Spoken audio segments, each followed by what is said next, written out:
ठीक है, तो क्वेश्चन पे आ जाते हैं। और सबसे पहले हमारा जो फर्स्ट स्टेप होता है वो होता है कंपनी क्रिएशन। आपको एग्ज़ाम में सेम इसी टाइप का क्वेश्चन मिलेगा। नेम ऑफ द कंपनी, इसमें आपको अपना नाम followed by your class roll number, मतलब अपना नाम लिखना है और क्लास रोल नंबर से कंपनी बनानी है।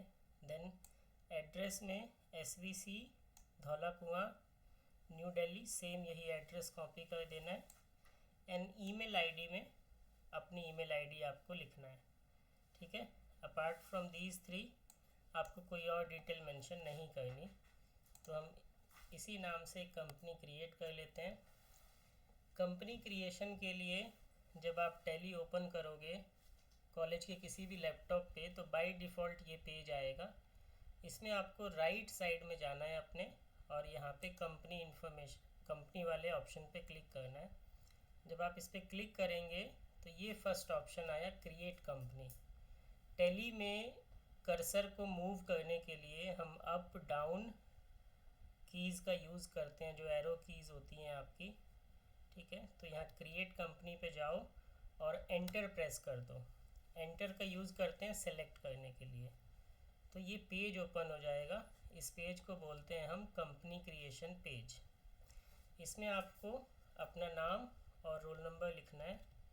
जैसे मैं सौमिल का नाम लिख देता हूँ और कुछ भी हाइपोथेटिकल रोल नंबर लिख देते हैं 102120। इसके बाद आपको एड्रेस लिखना है। एड्रेस में SVC धौला कुआं, आपको यही बोला गया है लिखने के लिए, यही सेम आप लिख देंगे, धौला कुआं रोड दिल्ली 110021। ये आपका एड्रेस हो गया। इसके बाद स्टेट में आपको दिल्ली सेलेक्ट कर लेना है। Pin code 110021। टेलीफोन ब्लैंक छोड़ दीजिए, मोबाइल नंबर भी ब्लैंक छोड़ दो क्योंकि आपको कुछ नहीं बताया गया। ईमेल आईडी में आप अपना ईमेल आईडी लिख सकते हैं, तो इसमें मैं अपना ईमेल आईडी लिख रहा हूँ। इसके बाद वेबसाइट वाला पॉइंट ब्लैंक छोड़ दो। Then base financial year beginning from, इसके बारे में आपको कुछ नहीं बताया गया। बुक्स बिगिनिंग फ्रॉम, इसके बारे में कोई इन्फॉर्मेशन नहीं है, तो इसको भी एज इट इज़ छोड़ देंगे। Then base currency symbol already rupees में आ रहा है, इसको भी ऐसे रहने दीजिए। एंटर प्रेस करते जाइए जब तक आपको सेव के लिए नहीं बोला जाता। जैसे ही आप एंटर प्रेस करेंगे आपको यहाँ पे दिख रहा होगा एक डायलॉग बॉक्स आया, आपसे पूछा जा रहा है whether you want to save this page और नॉट। तो वाई प्रेस करोगे तो सेव हो जाएगा, एंटर प्रेस करोगे तो भी सेव हो जाएगा। तो हमने एक बार और एंटर प्रेस किया, ये पेज हमारा सेव हो गया। सेव करने का दूसरा तरीका होता है Ctrl+A। कंट्रोल और A आप एक साथ प्रेस करेंगे तो भी आपका टैली में कोई भी पेज सेव हो जाएगा। ठीक है, इसके बाद सेव करने के बाद ये पेज आता है आपके पास, इसको हम फीचर्स पेज बोलते हैं। इसमें आपको टैली से रिलेटेड डिफरेंट कमांड्स मिलेंगी, कुछ ऑलरेडी एनेबल्ड है और कुछ डिसेबल्ड है। हमें यहाँ पे 2-3 चीज़ों में ही चेंज करना होता है मेनली। एक, हम ये बिल वाइज एंट्री को नो कर देते हैं। ठीक है, ऐसा इसलिए करते हैं कि जब भी आप वाउचर्स एंटर करोगे, ट्रांजैक्शन एंटर करोगे, तो ट्रांजैक्शन में आपको एक्स्ट्रा डिटेल फिल ना करनी पड़े, इसके लिए हम इसको नो कर देते हैं। सेकंड चेंज आपको करना होता है डिस्काउंट कॉलम में, इस ऑप्शन को हम एनेबल कर देते हैं, आपको यस कर देना है इसको।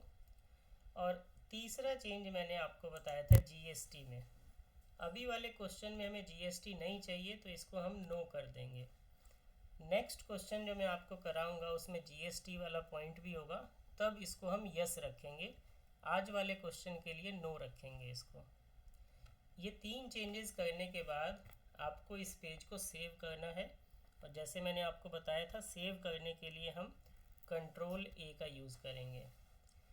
तो आप देख सकते हैं ये कंपनी क्रिएट हो गई सौमिल करके। ठीक है, अब यहाँ तक, इस पॉइंट तक किसी को कोई क्वेरी है तो बताओ। कंपनी क्रिएशन ये बहुत ही बेसिक है, बताइए। एक बार क्या क्या एनेबल और क्या क्या डिसेबल करना है, उसको मतलब एक बार दोबारा से बस वर्बली बता दीजिए। हाँ, मैं दिखा देता हूँ आपको। ये हाँ हम जी। गए फीचर्स पे, तो ये हमारा पेज है। कई बार ना ये पेज आपका जो है डिटेल में नहीं आएगा, कुछ इस टाइप से आएगा। तो आप इसको ना शो मोर फीचर पे जाके यस कर दोगे तो आ जाएगा। अच्छा, कई बार होगा कि आप भूल जाओगे इस चीज़ को करना ना स्टार्टिंग में, तो आप इसको कभी भी चेंज कर सकते हैं। ठीक है, चेंज करने के लिए क्या करना है, मैनेज वाले ऑप्शन में जाओ। यहाँ कंपनी दिख रहा है आपको, कंपनी पे क्लिक करो। देन कॉन्फ़िगरेशन में यहाँ फीचर्स है, इस पर क्लिक करो। देन सेलेक्ट द कंपनी जिसमें आप चेंज करना चाहते हो, और ये डायलॉग बॉक्स दोबारा आ जाएगा, पेज आ जाएगा। यहाँ पे हमने 3 चेंज किए थे, मैं फिर से रिपीट कर रहा हूँ। एनेबल बिल वाइज एंट्री को नो किया था, यूज़ डिस्काउंट कॉलम इसको यस किया था, और जीएसटी को नो किया था क्योंकि इस क्वेश्चन में जीएसटी नहीं है। ठीक है, तो आप अब क्लियर है ये पॉइंट। इस पेज को कर देते हैं save. Yes sir. Company creation के बाद नेक्स्ट जो आपका टास्क होता है वो होता है बैलेंस शीट को फीड करना। ठीक है, हमें ओपनिंग बैलेंसेस चाहिए लास्ट ईयर से रिलेटेड, तो वो मिलेगा बैलेंस शीट से। बैलेंस शीट में आपको ध्यान रखना है कि आप एक साइड को पहले क्रिएट करेंगे, फिर दूसरी साइड पे जाएंगे। पहले हम असेट्स से पहले लाइबिलिटी से रिलेटेड लेजर बनाएंगे, देन असेट से रिलेटेड। अब लेजर क्रिएशन टैली में डिफरेंट डिफरेंट तरीके से किया जा सकता है। ठीक है, लेजर क्रिएशन के लिए आप सिंगल लेजर क्रिएशन का यूज़ कर सकते हो या फिर मल्टी क्रिएशन यूज़ कर सकते हो।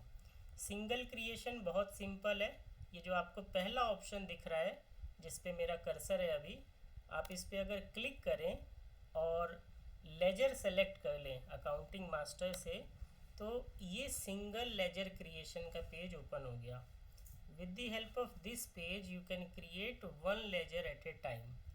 लेकिन हमें टाइम सेव करना है, टाइम बचाना है। तो टाइम बचाने के लिए हम क्या करेंगे कि एक ही बार में ये सारे लेजर बना लेंगे, और इसके लिए आपको यूज़ करना पड़ेगा मल्टीपल लेजर क्रिएशन का। मल्टीपल लेजर क्रिएशन का एक्सेस कैसे आएगा वो देखिए। आपको जाना है चार्ट्स ऑफ अकाउंट में, ये थर्ड ऑप्शन है। चार्ट्स ऑफ अकाउंट में क्लिक कीजिए।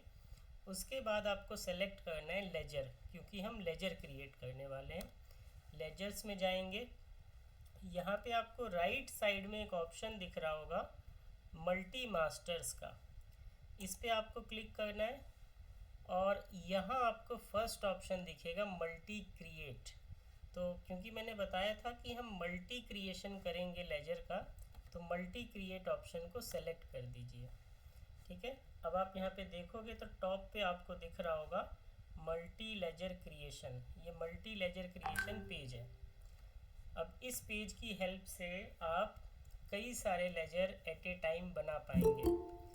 अब इस पॉइंट पे बच्चे कई बार जल्दीबाजी में एक मिस्टेक कर जाते हैं। क्या मिस्टेक करते हैं, ध्यान से देखिएगा। अंडर ग्रुप ऑल आइटम आना चाहिए, ये बाय डिफ़ॉल्ट ऑल आइटम पे सेट होता है। कुछ बच्चे जल्दीबाजी में यहाँ पे चेंज कर देते हैं, तो इसका ध्यान रखना है कि ये अंडर ग्रुप ऑल आइटम ही होना चाहिए। यहाँ पे कोई भी दूसरा दिख रहा है तो आपने कोई गलती की है। आप इस पे जाके देखेंगे तो ये पूरी लिस्ट है। अगर आपके में कुछ और दिख रहा है, जैसे मेरे में अब बैंक अकाउंट हो गया, तो आप इसको चेंज कर दो, वापस से इसको ऑल आइटम पे ले आओ। ठीक है, क्योंकि हम एक साथ कई सारे लेजर बनाने वाले हैं। अब आपको सिंपली यहाँ पे क्या करना है कि लाइबिलिटीज़ वाली सभी आइटम्स को टाइप करना है, उनका ग्रुप सेलेक्ट करना है, और उनका ओपनिंग बैलेंस आपको लिख देना है। तो मैं वन बाय वन टाइप कर रहा हूँ।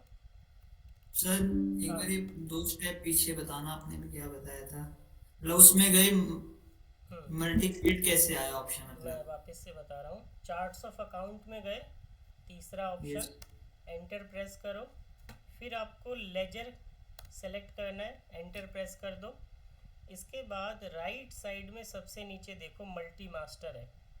ठीक है, इस पर क्लिक कर दो, मल्टी मास्टर ये। इस पर जैसे ही आप क्लिक करोगे तो तो ये 3 ऑप्शन आएंगे, इसमें से पहले वाला मल्टी क्रिएट, इस पर क्लिक कर दो तो ये पेज आ गया। इस पेज की हेल्प से हम लेजर बना सकते हैं। आया समझ इतना? Yes sir. अब 1 बाय 1 इस आइटम को फीड करते हैं। सबसे पहले है कैपिटल, तो आप सिंपली इधर कैपिटल लिखिए, एंटर प्रेस करोगे तो आपका कर्सर आ जाएगा अंडर ग्रुप, ठीक है, कि कौन से ग्रुप में है। तो कैपिटल हमारा कैपिटल आइटम है, तो कैपिटल अकाउंट में जाएगा। ओपनिंग बैलेंस आपको दिख रहा है यहाँ पे 15 लाख, तो यही हम टाइप कर देंगे 15 लाख।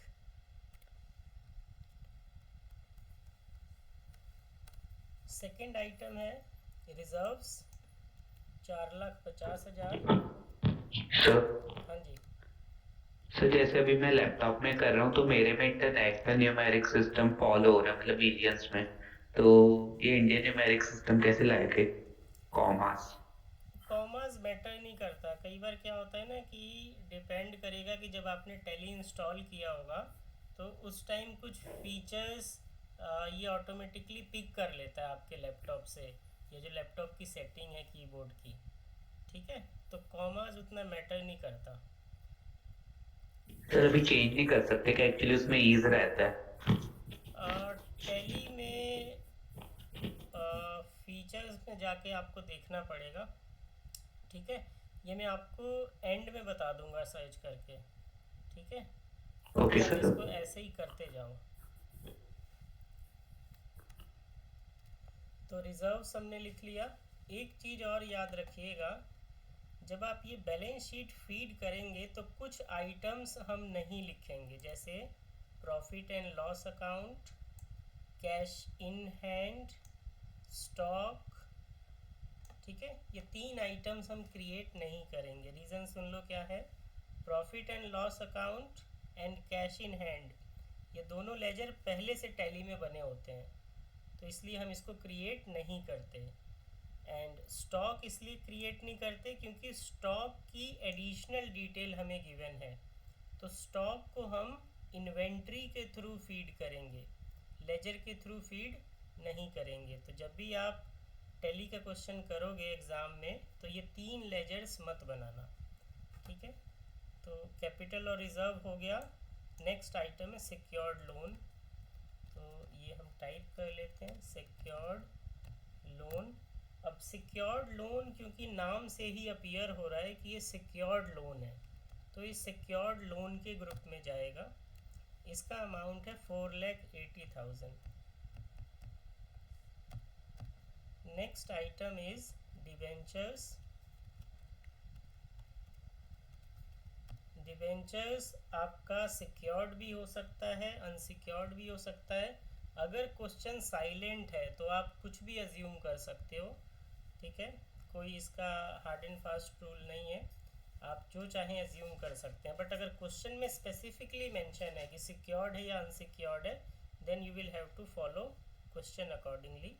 तो यहाँ पे हम इसको अभी के लिए अनसिक्योर्ड मान लेते हैं और इसका अमाउंट है 6,50,000। Next item loan from promoters और इसका बैलेंस है 570।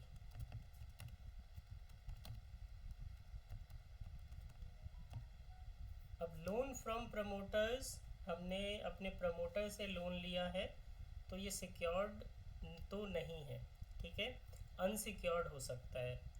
अब आप चाहें तो इसको अनसिक्योर्ड लोन में लिख सकते हैं, या फिर हमारे पास एक और ग्रुप होता है लोन्स लाइबिलिटी करके, ठीक है। तो अगर आप किसी लोन से रिलेटेड श्योर नहीं हो कि वो सिक्योर्ड है या अनसिक्योर्ड है, तो आप उसको लोन्स एंड लाइबिलिटी में ट्रांसफ़र कर सकते हैं। तो हम इसको अभी लोन्स एंड लाइबिलिटी में लिखेंगे, ठीक है। इसका अमाउंट है 5,70,000। अगला point provision for tax.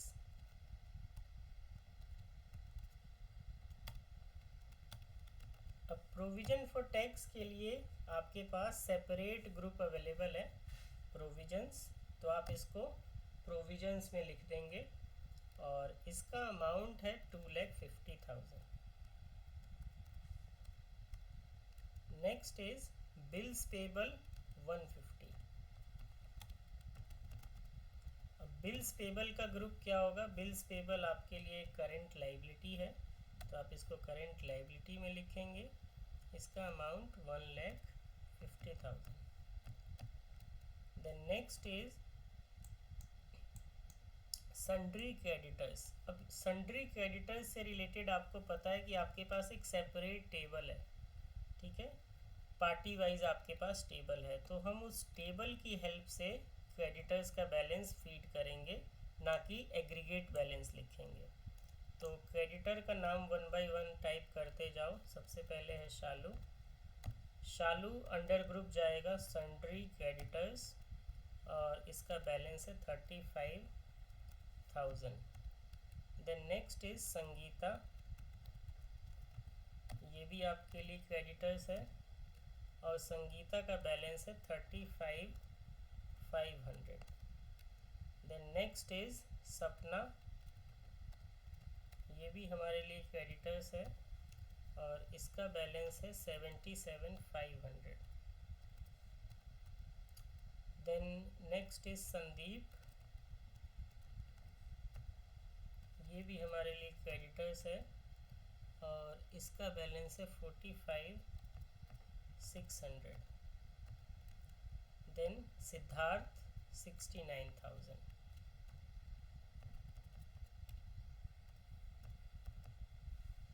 Siddharth ये भी चला जाएगा क्रेडिटर्स में और इसका अमाउंट है 69,000। यहाँ तक किसी बच्चे को प्रॉब्लम है तो बताओ। हमने क्रेडिटर्स को एडिशनल लिस्ट से फीड किया है। अब लाइबिलिटी साइड में दो ही आइटम रह गए, salaries outstanding and rent outstanding, तो इसको भी लिख लेते हैं। सैलरीज आउटस्टैंडिंग, सैलरीज आउटस्टैंडिंग आपके लिए अगेन करंट लाइबिलिटी है और इसका अमाउंट है 85,000। And the last one is rent outstanding, ये भी आपके लिए करंट लाइबिलिटी है और इसका बैलेंस है 65,000। ठीक है, तो हमने लाइबिलिटी साइड की सभी आइटम्स को फीड कर लिया। एग्ज़ाम में याद रखिएगा, जब इतना आप टाइप कर लेंगे तो एक बार बैलेंसेस को वेरीफाई कर लेना कि आपने सही अमाउंट लिखा है या नहीं लिखा। ठीक है, अब लाइबिलिटी साइड हमारा कंप्लीट हो गया। Except profit and loss we have entered all the items. PL को बाद में एंटर करेंगे, कैसे एंटर करेंगे वो मैं बता दूंगा। अब आते हैं असेट्स पे। असेट्स में भी हम सेम वही स्टेप फॉलो करेंगे, 1 बाय 1 सारे लेजर का नाम लिखेंगे और उसका कॉरेस्पॉन्डिंग अमाउंट आ जाएगा।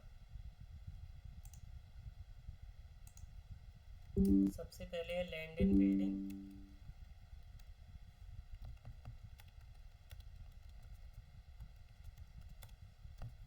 ये आपके लिए फिक्स्ड असेट्स है, इसका amount 3,30,000। Then next is plant and machinery.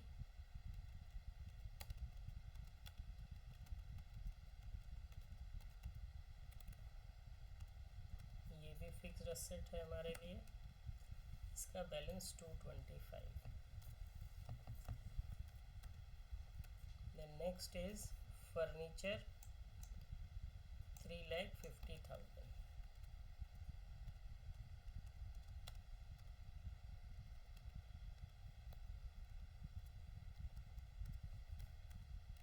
Then next is investment 90,000।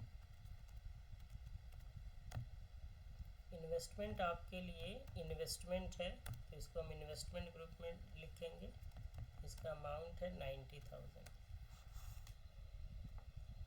The next item is stock. Stock को मैंने बताया था अभी के लिए हम स्किप करेंगे क्योंकि ये इन्वेंट्री की हेल्प से फीड होगा। देन नेक्स्ट आइटम है डेटर। डेटर के लिए हम सेपरेट लिस्ट का यूज़ करेंगे, ये जो आपको डेटर्स का बैलेंस गिवन है, तो यहाँ से फीड करेंगे पूजा 65,000, पूजा ये चला जाएगा सन्ड्री डेटर्स में 65,000। देन नेक्स्ट इज प्रेरणा, ये भी आपके लिए डेटर्स है, इसका amount 1,05,000। Then next is Pawan 74, ये भी डेटर्स है 74,000। Then next Pankaj 50,000।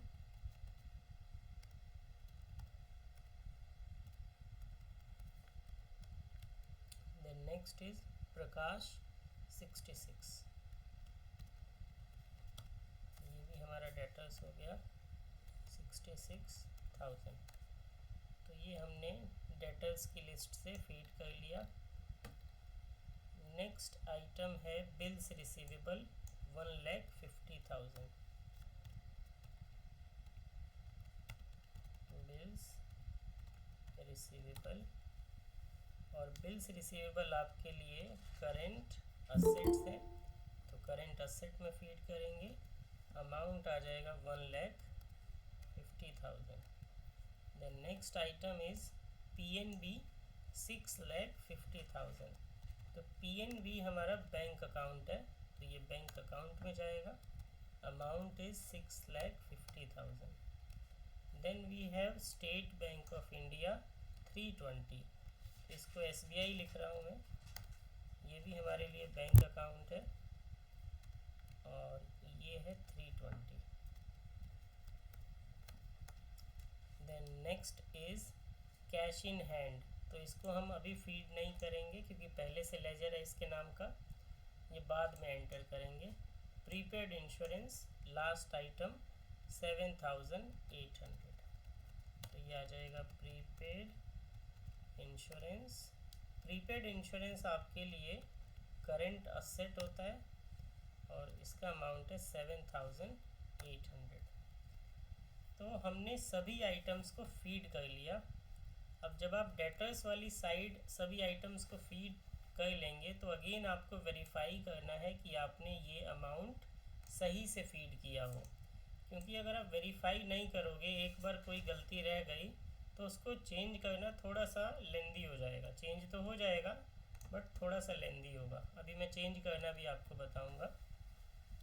हमने ये सभी लेजर्स फीड कर लिए with their respective groups and opening balances.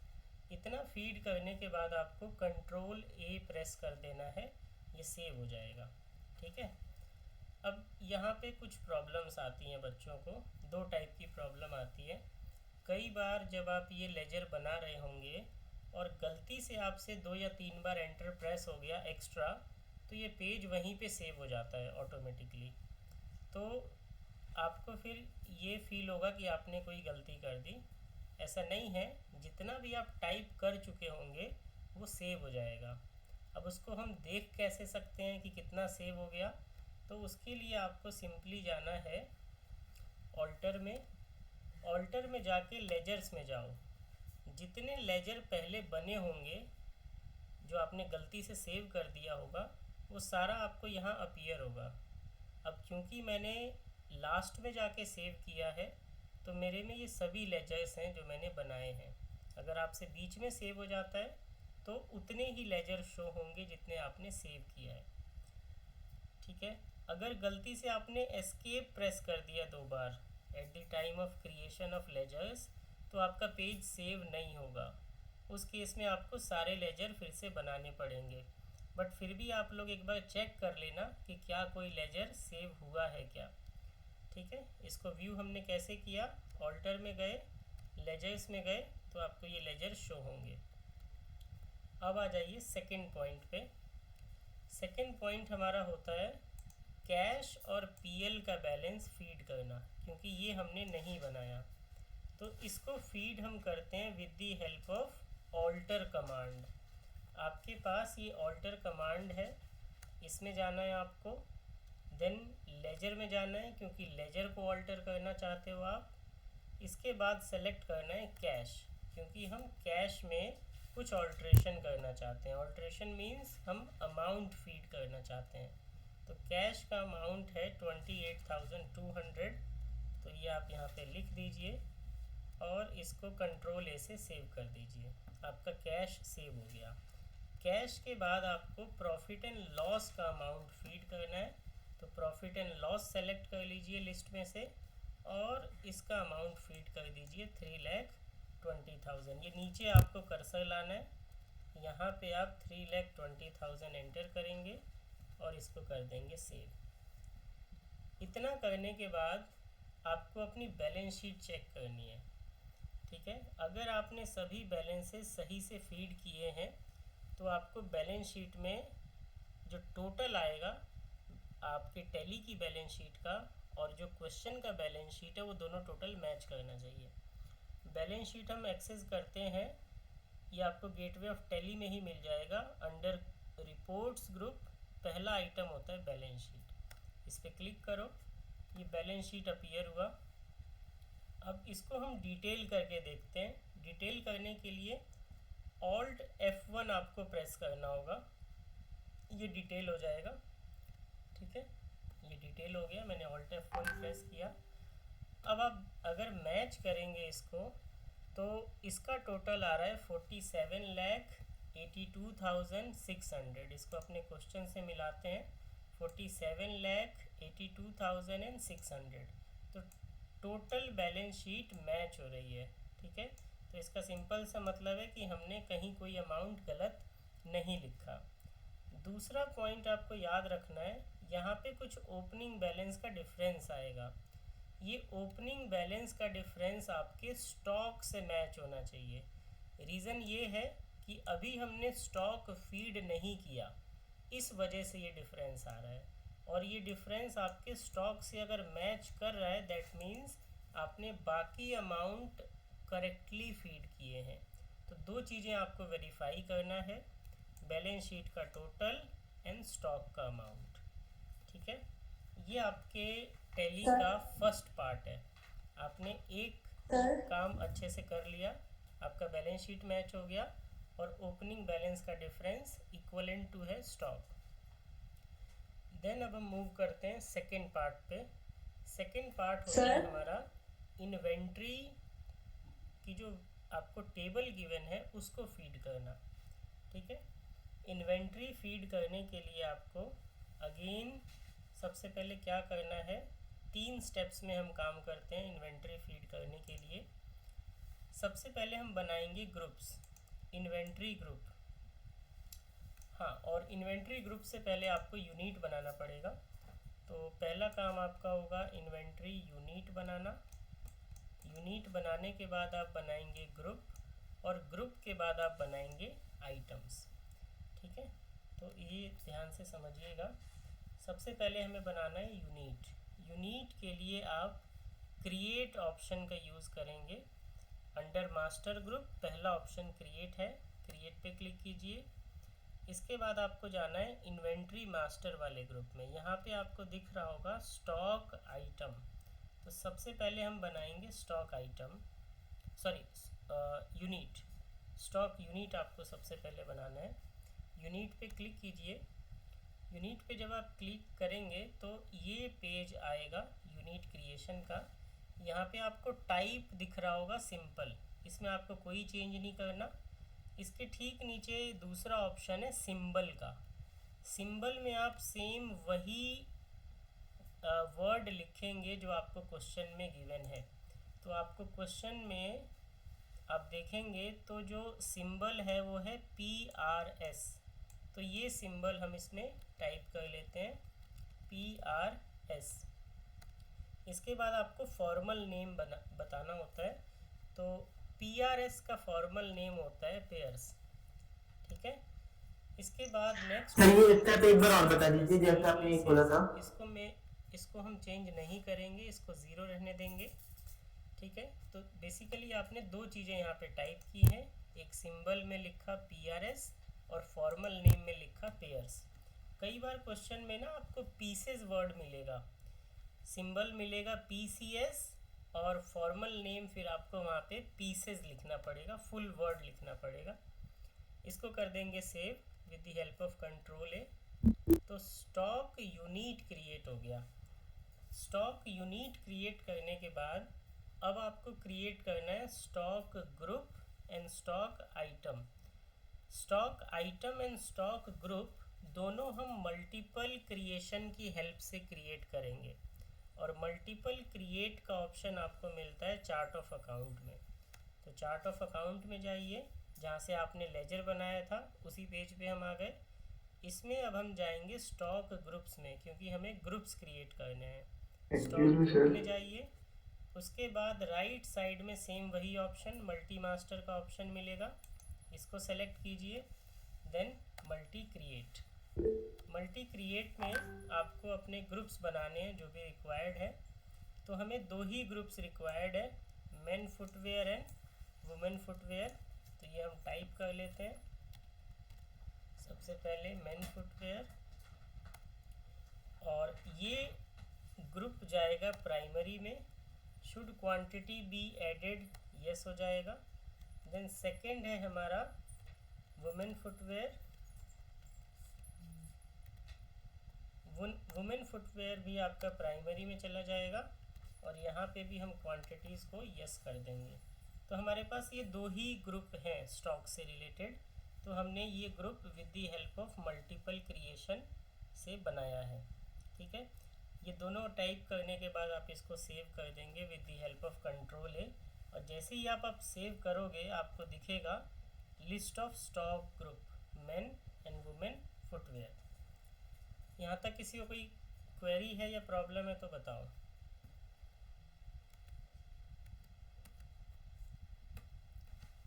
आ रहा है समझ? एक सर मुझे थोड़ा प्रॉब्लम है।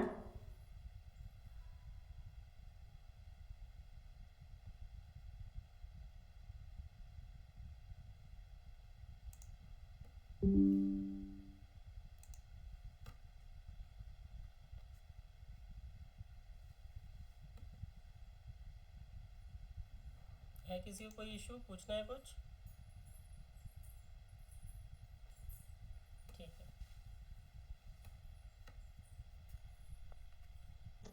सर स्टॉक कैटेगरी में लिखेंगे किसी को। नेक्स्ट हम करेंगे स्टॉक आइटम्स को क्रिएट। हमने यूनिट बना लिया, फिर हमने ग्रुप बना लिया। नेक्स्ट है हमारा स्टॉक आइटम्स। स्टॉक आइटम्स आपको इसी टेबल में मिल जाएगा। हमारे पास डिफरेंट स्टॉक आइटम्स हैं, जैसे स्पोर्ट्स शूज़ है, फॉर्मल शूज़ है, कैजुअल शूज़ है। तो इन सभी आइटम्स को हम 1 बाय 1 क्रिएट करेंगे। क्रिएट करने के लिए सिंपली आपको अगेन चार्ट ऑफ अकाउंट्स में जाना है। देन आपको सेलेक्ट करना है स्टॉक आइटम्स, क्योंकि अब हम आइटम्स बनाने वाले हैं। राइट साइड में आपको ऑप्शन मिलेगा मल्टी मास्टर का, उस पर क्लिक करो। Then go to multi create.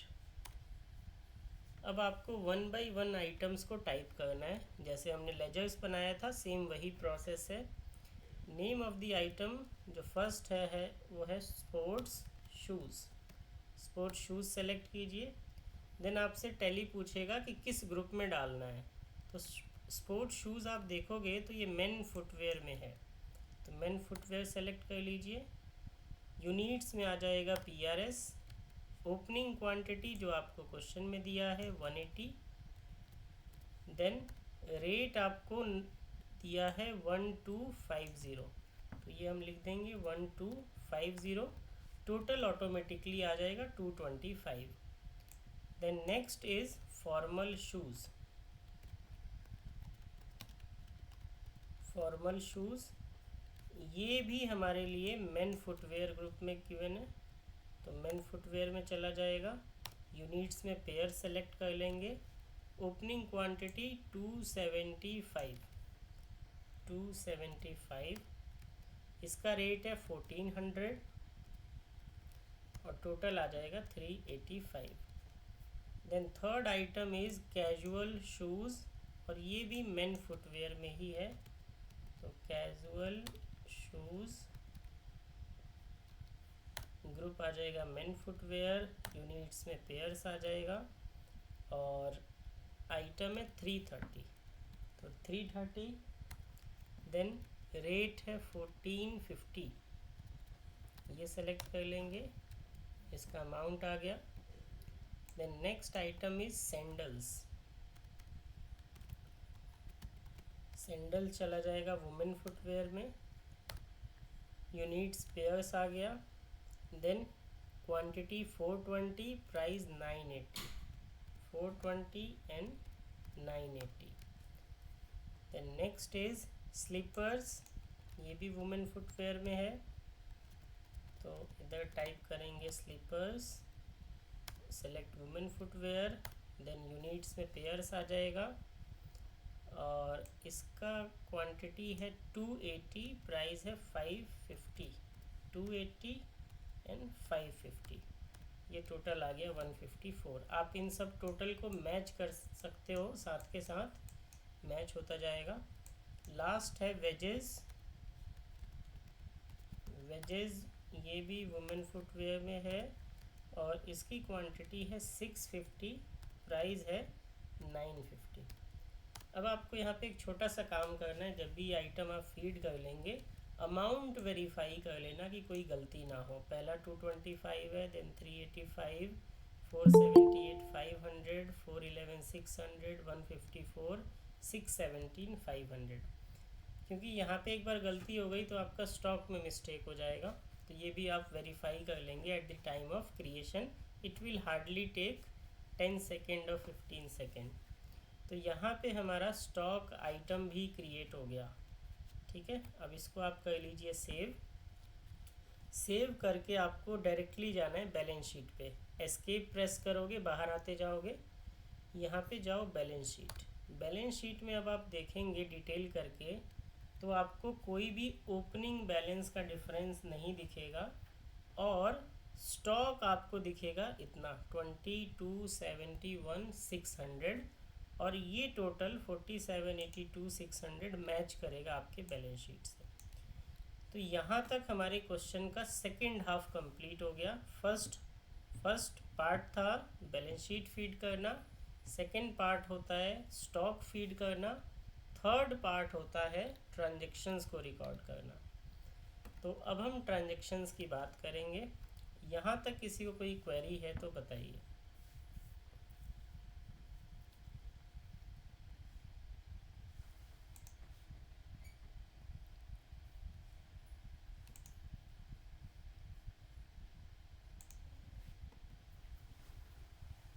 ठीक है, तो मैं अज्यूम कर रहा हूँ कि आपको यहाँ तक समझ आ गया होगा। Next point, transactions. अब ट्रांजैक्शंस में बच्चे कई बार गलती करते हैं, क्योंकि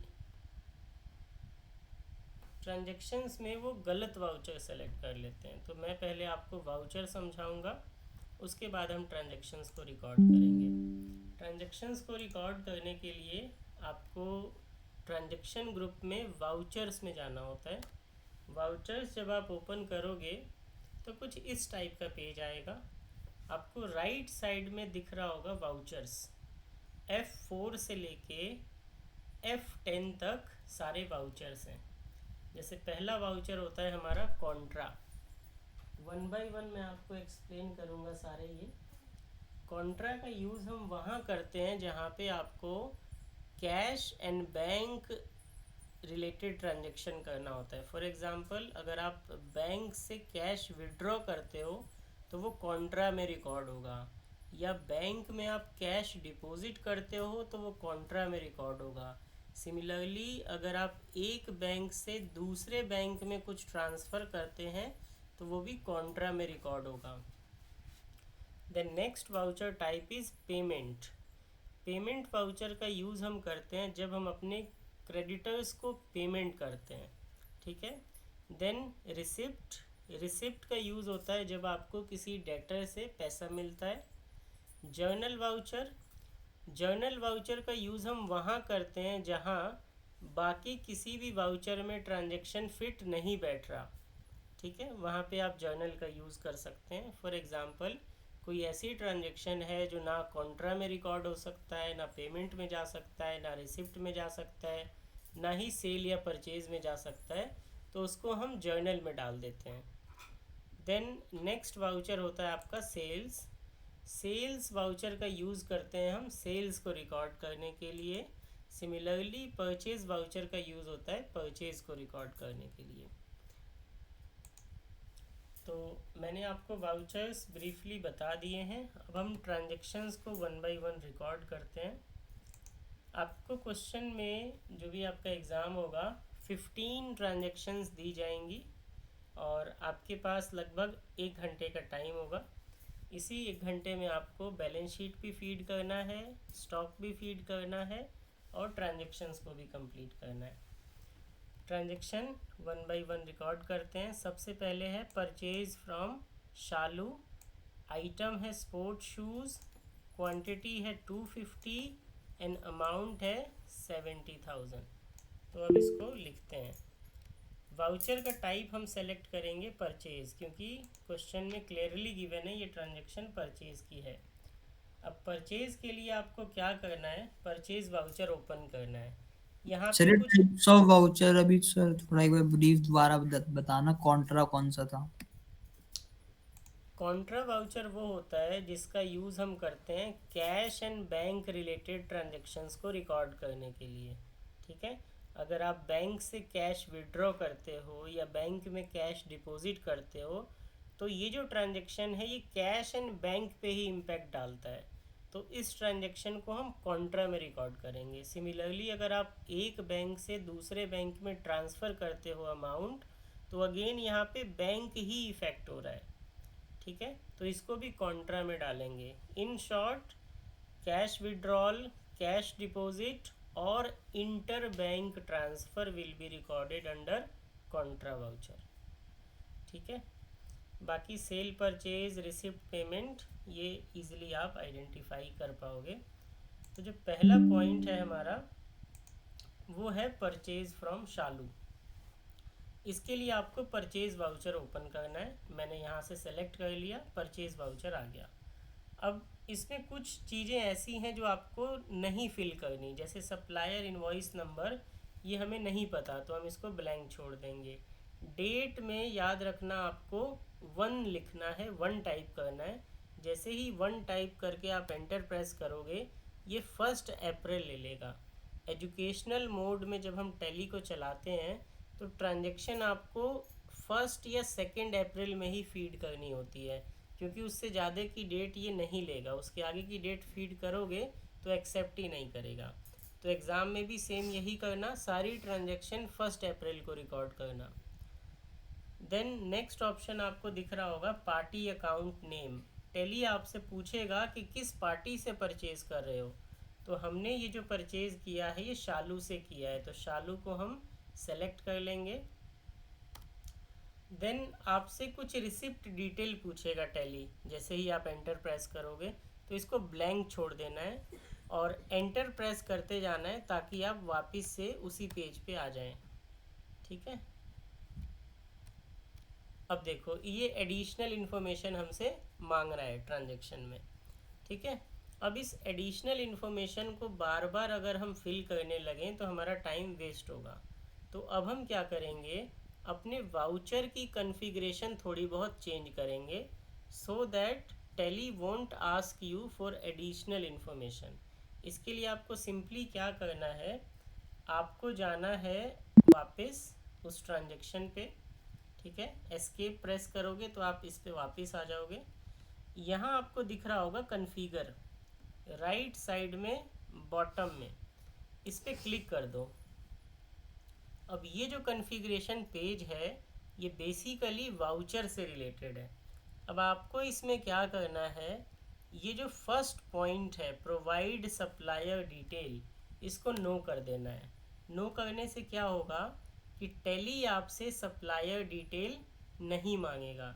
सिमिलरली सेकंड ऑप्शन आपको दिख रहा होगा provide receipt, order and import detail, तो इसको भी नो कर देना। ठीक है, आपको बस ये 2 चीज़ें नो करनी है, बाकी आप किसी भी कमांड को चेंज नहीं करेंगे। इन 2 चीज़ों को नो करके आप कर दीजिए इसको सेव, कंट्रोल ए से सेव कर दो और अब जब आप शालू पे क्लिक करोगे तो ये कर्सर आपका ऑटोमेटिकली परचेज लेजर पे चला गया, इसने आपसे एडिशनल डिटेल नहीं पूछी। ठीक है, तो पहली दो चीज़ें हमने नो की थी, याद रखिएगा। और ये ऑप्शन हमें मिला था कॉन्फ़िगरेशन में जाके, F12 में जाके। अब आपको टैली में दिख रहा होगा, टैली आपसे पूछ रहा है कि परचेज लेजर बताओ कि परचेज का आपका कौन सा लेजर आपने बनाया हुआ है। तो हमने परचेज लेजर अभी नहीं बनाया था, तो आपको क्या करना है, आपको ये क्रिएट का कमांड दिख रहा होगा, इस पर क्लिक करना है। ठीक है, कर्सर ऑलरेडी उसी पे था तो हमने एंटर प्रेस किया। अब ये क्रिएशन का पेज ओपन हो गया, लेजर क्रिएशन का। हम यहाँ पे लेजर बनाएंगे परचेजेज अकाउंट के नाम से, क्योंकि ये लेजर पहले से नहीं था, और इसको कर देंगे सेव। ठीक है, अब यहाँ पे एक छोटी सी मैंने मिस्टेक की है। क्या मिस्टेक की कि जब मैंने लेजर बनाया तो उसका ग्रुप सेलेक्ट नहीं किया। ठीक है, तो आपको लेजर बनाते टाइम ध्यान रखना है कि ग्रुप सही से सेलेक्ट करना है। अगर आपने ग्रुप सेलेक्ट करने में गलती की तो लेजर आपको दिखेगा ही नहीं। ठीक है, अभी हम क्या करते हैं, चल के अपने लेजर को ठीक कर लेते हैं, जो परचेज लेजर हमने बनाया है। इसके लिए एस्केप करो, देन ऑल्टर में जाओ, गो टू लेजर, एंड ये जो परचेज लेजर हमने बनाया इस पर क्लिक कीजिए। ठीक है, अब परचेज लेजर का एक तो नाम में थोड़ा दिक्कत है, इसको ठीक कर लेता हूँ मैं। और सेकंड, आपको दिख रहा होगा कि इसके ग्रुप में भी प्रॉब्लम है। ठीक है, तो इसको हम कर देते हैं परचेजेज अकाउंट। और ग्रुप का आपको स्पेशल ध्यान रखना है, क्योंकि एक बार ग्रुप गलत हो गया तो आपको ठीक करना पड़ेगा, उसको चेंज करना पड़ेगा। अब परचेजेज अकाउंट जो लेजर है ये बाय डिफ़ॉल्ट जाना चाहिए था परचेजेज अकाउंट में, तो हमने इसको परचेजेज अकाउंट में डाल दिया और इसको कर देंगे सेव। अब ये लेजर ठीक बन गया। अब वापस से जाइए वाउचर्स में, और परचेज वाउचर में हम थे, डेट हमने लिया था 1 अप्रैल, पार्टी नेम था शालू, और परचेज लेजर पे जैसे ही कर्सर आएगा तो आपको यहाँ पे दिखेगा परचेज अकाउंट। अब ये लिस्ट अपीयर होने लगा, क्योंकि हमने परचेजेज अकाउंट के नाम से एक लेजर बना दिया और इसको परचेजेज ग्रुप में डाल दिया। इसको सेलेक्ट कर लीजिए। सेलेक्ट करने के बाद टैली आपसे पूछेगा नेम ऑफ आइटम, आइटम का नाम बताओ जिसको आपने परचेज किया है। तो ये आपको क्वेश्चन में ही मिलेगा, स्पोर्ट शूज़ 250 यूनिट्स। तो हम इधर टाइप करेंगे स्पोर्ट्स शूज़, ये आ गया, क्वांटिटी आ गया 250, और रेट गिवन नहीं है, हमें टोटल अमाउंट गिवन है 70,000। तो रेट वाले कॉलम को ब्लैंक छोड़ दो और यहाँ पे आके आप टाइप कर दो 70,000। जैसे ही आप 70,000 फिल करेंगे कर्सर आपका मूव कर जाएगा और ये जो रेट है ये ऑटोमेटिकली सेलेक्ट हो गया 280, ये ऑटोमेटिकली कैलकुलेट हो गया 280। इतना करने के बाद आपको एंटर प्रेस करते जाना है till you arrive at narration. Narration में आके आपको नरेशन टाइप करना है, being goods purchased from Shalu. Narration याद रखिएगा, हर एक क्वेश्चन में आपको देना होगा, सॉरी हर एक ट्रांजेक्शन में आपको देना होगा। नरेशन लिखने के बाद इसको हम सेव कर देंगे। ठीक है, अब सेव करने में आपको दिख रहा होगा कि मेरे में कुछ एरर आ रहा है। एरर इसलिए आ रहा है क्योंकि डेट गलती से मैंने 1 अप्रैल 21 ले ली है, और हमने जो फाइनेंशियल ईयर बनाया था कंपनी क्रिएशन के टाइम वो था 1 अप्रैल 2022। ठीक है, तो हमें जाके ये डेट ठीक करनी होगी। इसको हम कर देते हैं 1/4/2022, और अब इसको आप सेव करोगे तो ये सेव हो जाएगा।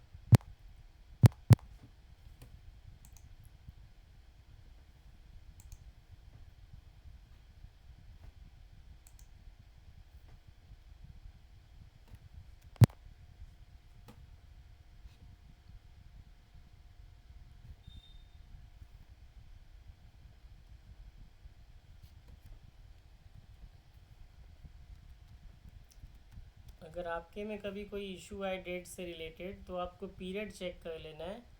अगर आपके पीरियड में कोई मिस्टेक है तो ये सेव नहीं करेगा ट्रांजैक्शन को। जैसे मेरे में मैंने कुछ कहीं पे प्रेस किया होगा तो पीरियड गलती से 2021-22 सेलेक्ट हो गया है, जबकि हम 22-23 पे काम कर रहे हैं। तो इसको चेंज करना कैसे है, आपको ऑल्ट F2 प्रेस करना है, पीरियड का विंडो आ जाएगा। पीरियड आप देख सकते हैं यहाँ पे 1 अप्रैल 21 से 31 मार्च 22 है। तो ये एक गलती है, इसको हमें ठीक करना होगा। 1 अप्रैल 2022 से 31 मार्च 2023 यहाँ पे टाइप करना है हमें। तो आप इधर लिख दीजिए 1 अप्रैल 2022 से 31 मार्च 2023। ठीक है, अब ये ट्रांजैक्शन हमारी सेव हो जाएगी। कंट्रोल A प्रेस करेंगे तो ये सेव हो जाएगा। ठीक है, ऐसे ही आप 1 बाय 1 ट्रांजैक्शन को सेव करते जाएंगे।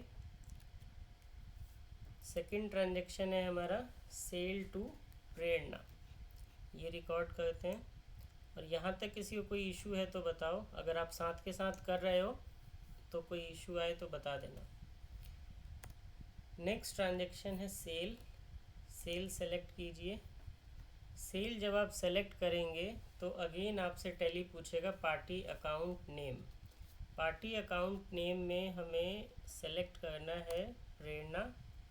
सेल्स लेजर, सेकंड आपसे पॉइंट पूछा गया सेल्स लेजर सेलेक्ट करो, तो सेल्स लेजर आपके पास पहले से नहीं है। तो आप क्रिएट पे जाएंगे, नेम में टाइप करेंगे सेल्स लेजर,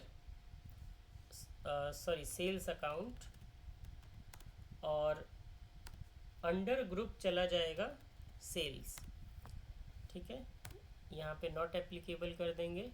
तो अब हमने क्या किया, सेल्स लेजर बना लिया और इसको सेल्स अकाउंट में ग्रुप कर दिया। ये पेज कर लीजिए सेव, और आप देख सकते हैं कि सेल्स लेजर में सेल्स अकाउंट अपीयर हो रहा है। जो भी आइटम आपने सेल किया है उसको लिख लीजिए। आइटम में है फॉर्मल शूज़, क्वांटिटी 220, तो नेम आ जाएगा फॉर्मल शूज़, क्वांटिटी आ जाएगा 220, रेट हमें नहीं पता, टोटल अमाउंट 540, तो रेट को ब्लैंक छोड़ दीजिए।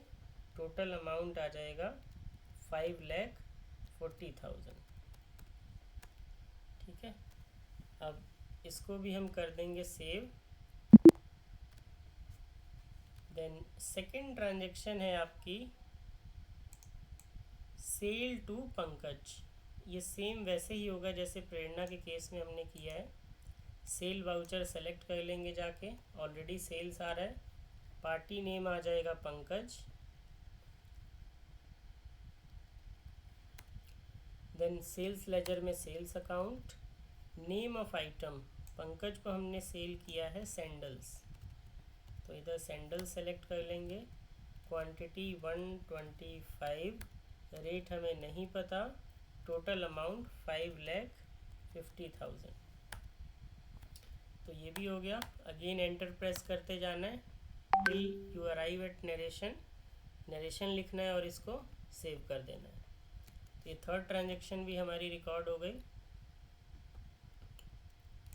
फोर्थ ट्रांजैक्शन है money paid to Shalu in full settlement for the transaction at serial number 1। अब इस पॉइंट पे कई बच्चे गलती ये करते हैं कि ये जो एंट्री है पेमेंट की, ये 70,000 से दिखा देते हैं, जबकि हमने एक्चुअल में जो पेमेंट किया है वो 68,000 किया है। और इस पेमेंट के बाद हमने अकाउंट्स को सेटल कर दिया, तो जो टोटल ड्यू था 70,000 का, उसके अगेंस्ट हमने ओनली 68,000 पे किया। That means there is discount of ₹2,000। आपको 2,000 रुपये का डिस्काउंट रिसीव हुआ। तो इसको हम फीड करेंगे पेमेंट वाउचर में जाके। ठीक है, तो हम यहाँ से सेलेक्ट करेंगे पेमेंट वाउचर। अब payment voucher by default tally में पहले से सिंगल क्रिएशन मोड में होता है। ठीक है, सिंगल क्रिएशन मोड का मतलब होता है कि आपको एक ही लेजर सेलेक्ट करना है, ठीक है, लेकिन हमें एट ए टाइम कई सारे लेजर सेलेक्ट करने हैं, हमें कुछ डेबिट करना है, कुछ क्रेडिट करना है। तो हम क्या करेंगे, इस मोड को चेंज कर लेंगे। और मोड चेंज करने के लिए आपको राइट साइड में एक ऑप्शन दिखेगा चेंज मोड का। चेंज मोड क्लिक कीजिए और इस पर डबल एंट्री को सेलेक्ट कर लीजिए। डबल एंट्री सेलेक्ट करने के बाद भी अभी भी एक प्रॉब्लम है। वो प्रॉब्लम ये है कि यहाँ पे टू एंड बाई शो हो रहा होगा आपको, जबकि हमें डेबिट एंड क्रेडिट के फॉर्म में चाहिए, ठीक है। तो हम क्या करेंगे, हम जाएंगे कॉन्फ़िगरेशन में, और कॉन्फ़िगरेशन में जाके आप फर्स्ट ऑप्शन को कर दोगे यस। इस ऑप्शन को पढ़िए, लिखा है use credit debit instead of to and by, तो इसको करेंगे यस और इस पेज को कर देंगे सेव। अब आपको दिख रहा होगा कि पेमेंट वाउचर में पहला डबल एंट्री मोड में आ गए हम, second debit and credit show हो रहा है। अब आपको डेबिट किसको करना है, शालू को, क्योंकि आपने शालू को पैसा दिया, तो शालू अकाउंट डेबिट हो जाएगा। कितने से डेबिट करोगे, जितना आपने उसको अमाउंट देना था, जितना दिया उतने से नहीं, जितना आपको एक्चुअल में देना था। तो हमें इसको पेमेंट करनी थी 70,000 की अगेंस्ट ट्रांजेक्शन 1, तो इधर हम टाइप कर देंगे 70,000, ठीक है। और यहाँ पे क्रेडिट होगा आपका बैंक अकाउंट, क्योंकि बैंक अकाउंट से पैसा गया।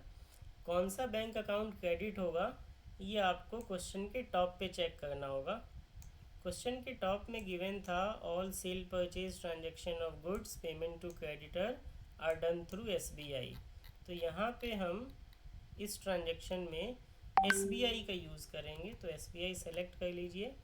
अब SBI में अमाउंट आएगा 68,000, क्योंकि आपने एक्चुअल में जो पैसा पे किया है वो कम किया है, तो 68,000 आ गया। अब आपसे टैली कह रहा है कि कुछ अमाउंट और क्रेडिट करो, क्योंकि कुछ बैलेंसिंग फिगर बचा। तो ये बैलेंसिंग फिगर जाएगा डिस्काउंट रिसीव्ड में, आपको कुछ डिस्काउंट रिसीव हुआ, ठीक है। तो डिस्काउंट रिसीव्ड का लेजर हमारे पास पहले से नहीं है, तो हम क्रिएट कर लेंगे। लेजर का नाम दे देंगे डिस्काउंट रिसीव्ड, और ये चला जाएगा अंडर इनडायरेक्ट इनकम, क्योंकि जब भी आपको कोई डिस्काउंट मिलता है तो ये आपके लिए एक इनडायरेक्ट इनकम है। इसको सेव कर दीजिए और ये ट्रांजैक्शन भी आपका कंप्लीट हो गया, इसको भी हम कर देंगे सेव। देन नेक्स्ट ट्रांजैक्शन है amount received from Prerna and Pankaj 5,25,000 each in full settlement for their transaction at serial number 2 and 3। तो प्रेरणा और पंकज से जो आपने ट्रांजैक्शन 2 और 3 की है, इसके अगेंस्ट आपको पैसा मिला। कितना मिला, 525, ठीक है। अब आप अगर कंपेयर करो, ड्यू था आपका 540 प्रेरणा से और पंकज से 550, बट मिला कितना, 525। दैट मीन्स आपको कुछ पैसा कम मिला, और जब आपको पैसा कम मिलता है ड्यू के कंपैरिजन में, तो उसको हम बोलते हैं डिस्काउंट अलाउड। तो इस एंट्री में आपको डिस्काउंट अलाउड वाला पॉइंट समझना है। क्योंकि ये रिसीव हो रहा है तो हम इसको रिसिप्ट वाउचर में लिखेंगे। रिसिप्ट वाउचर सेलेक्ट कर लीजिए। क्रेडिट किसको करेंगे, जिससे पैसा हमें मिल गया। तो पैसा हमें मिला है प्रेरणा से। सबसे पहले तो प्रेरणा से कितना अमाउंट हमें मिल गया, जितना उसका ड्यू था, 5,40,000 ड्यू था, तो ये हम कर देंगे क्रेडिट। सेकंड जो हमें अमाउंट मिला है वो मिला है पंकज से, तो पंकज को सेलेक्ट करेंगे और जितना ड्यू था उतना टाइप कर देंगे 550। इसके बाद आपको डेबिट करना है। डेबिट होगा आपका बैंक, क्योंकि आपको बैंक में पैसा मिला है। कौन सा बैंक, SBI। अब SBI में आपको कितना अमाउंट मिला, 525 ईच। सो 10,50,000। अब आपको यहाँ समझना है कि टोटल जो आपका अमाउंट ड्यू था वो एक्चुअल में 10,90,000 था, बट आपको मिला कितना 1050, तो 40,000 आपको कम मिला है। और ये 40,000 आपके लिए क्या है, एक एक्सपेंस है। आपने किसी को डिस्काउंट दिया तो डिस्काउंट अलाउड में इसको ट्रांसफ़र करेंगे, और हमारे पास डिस्काउंट अलाउड का पहले से लेजर है नहीं, तो हम बना लेते हैं डिस्काउंट अलाउड, और ये आपके लिए है इनडायरेक्ट एक्सपेंस। इसको कर देंगे सेव, और नरेशन लिख के आप इस वाउचर को सेव कर लेंगे। तो ये वाउचर भी हमारा सेव हो गया। अगली जो 2 ट्रांजेक्शन है वो अगेन परचेज से रिलेटेड है, तो इसको भी रिकॉर्ड कर लेते हैं जल्दी से। Purchase from Sangeeta and purchase from सपना। सर सारी परचेज एक बार में रिकॉर्ड नहीं कर सकते? सारी परचेज आप एक बार में रिकॉर्ड कर सकते हो, बट वहाँ पे गलती होने के चांसेस हैं। अब अगर आप एक एक परचेज़ को ढूंढ के रिकॉर्ड करने जाओगे तो या तो आप मार्क करते जाओ ट्रांजैक्शन को, और अगर आपने मार्क नहीं की तो आपका टाइम वेस्ट होगा। आपको देखना पड़ेगा कि कौन सा रिकॉर्ड हो गया, कौन सा नहीं हुआ। ठीक है, आप सबको एक साथ रिकॉर्ड कर सकते हो परचेजेस को, कोई इशू नहीं है। ठीक है, तो 6th एंड 7th है हमारा परचेज़, तो इसको हम परचेज़ वाउचर में डालते हैं।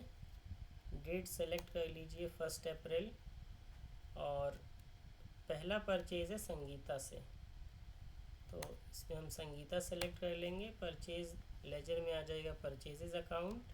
नेम ऑफ आइटम है फॉर्मल शूज़, क्वांटिटी है 180, रेट नहीं गिवन, अमाउंट है 160, तो अमाउंट आ जाएगा 160। ठीक है, इसको हम कर देंगे सेव। देन नेक्स्ट हमारा जो परचेज़ है वो है सपना से। इससे हमने ख़रीदा स्पोर्ट शूज़, तो ये भी 1 अप्रैल में चला जाएगा। सपना परचेजेस अकाउंट, आइटम नेम में आ जाएगा स्पोर्ट शूज़, क्वांटिटी है 290, रेट हमें नहीं पता, अमाउंट है टोटल 2 लाख। तो इसको जैसे ही आप टाइप करेंगे ये आपका रेट कैलकुलेट हो जाएगा। ज़ीरो का बस ध्यान रखना, कई बार जल्दी में हम कम ज़ीरो लगा देते हैं। तो ये ट्रांजैक्शन भी हमारा सेव हो गया। ठीक है, अब मेरे में शायद एक ट्रांजैक्शन मेरे से छूटी थी, उसको मैं लिख लेता हूँ।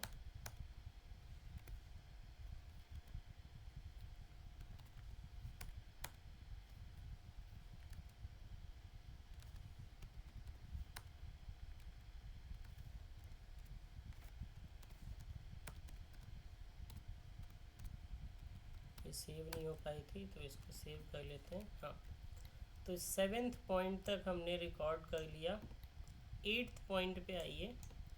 ये है सेल, बट इसमें है ट्रेड डिस्काउंट। तो जब सेल के अंदर ट्रेड डिस्काउंट हो तो थोड़ा सा चेंज आता है। चेंज क्या आता है वो समझते हैं। सबसे पहले तो सेल्स वाउचर सेलेक्ट कर लो। पार्टी अकाउंट नेम में जो भी पार्टी गिवन है, पूजा है, सेल्स लेजर में आ जाएगा सेल्स अकाउंट। आइटम है कैजुअल शूज़, तो आइटम सेलेक्ट कर लेंगे कैजुअल शूज़। क्वांटिटी है 120, तो ये आ जाएगा 120। रेट है 2800, रेट ले लेंगे 2800। देन जब भी ट्रेड डिस्काउंट होगा तो आपको डिस्काउंट का रेट गिवन होगा, जैसे यहाँ पे 10% है, तो ये डिस्काउंट कॉलम में आपको सिंपली 10 टाइप कर देना है। बस इसमें इतना ही चेंज आता है इस ट्रांजेक्शन में, अदरवाइज सब सेम है। डिस्काउंट कॉलम में 10 लिखेंगे, ये 10% के हिसाब से डिस्काउंटिंग कर देगा। इसको भी कर दीजिए save. Then point number 9, insurance expenses paid during the year 10,000। अब एक्सपेंसेस जब आप पे करोगे तो उस केस में हम जर्नल वाउचर का यूज़ करेंगे, क्योंकि पेमेंट वाउचर का यूज़ जनरली हम करते हैं जब किसी पार्टी को पेमेंट करते हैं, ठीक है। नॉर्मल एक्सपेंसेस को हम जर्नल वाउचर के थ्रू रिकॉर्ड करते हैं। तो अगर आपने कोई एक्सपेंस पे किया तो उसकी एंट्री होती है expense account debit to bank account, ठीक है। अब इस एक्सपेंस का नाम है इंश्योरेंस, तो हम इसको लेजर बनाना पड़ेगा हमें एक, क्योंकि पहले से इंश्योरेंस एक्सपेंस का कोई लेजर नहीं है। तो आप एक लेजर बनाएंगे, इंश्योरेंस प्रीमियम अकाउंट, और इसको आप डाल देंगे डायरेक्ट एक्सपेंसेस में, ठीक है। इंश्योरेंस प्रीमियम अकाउंट, ये एक एक्सपेंस का लेजर बन गया। अमाउंट है इसका 10,000, तो हम यहाँ 10,000 टाइप कर देंगे। सर क्रेडिट ये होगा डायरेक्ट आपका एक्सपेंस दो आ रहे हैं, बैंक। दो डायरेक्ट एक्सपेंसेस आ रहे हैं। दो कैसे है बताओ? एक में डायरेक्ट एक्सपेंसेस लिखा है और एक में एक्सपेंसेस और ब्रैकेट में डायरेक्ट, सेम ही होंगे ना वो? हाँ वो सेम है, आप इनडायरेक्ट एक्सपेंस वाला सेलेक्ट करना, ठीक है। तो अब यहाँ पे आपको क्रेडिट करना है अपने बैंक को। अब यहाँ पे आपको बैंक अगेन चेक करना पड़ेगा क्वेश्चन में जाके कि कौन सा बैंक आएगा। तो आप ऊपर देखिए, सर इनडायरेक्ट या डायरेक्ट? कंफ्यूज। इनडायरेक्ट एक्सपेंस है ना इंश्योरेंस चार्जेस।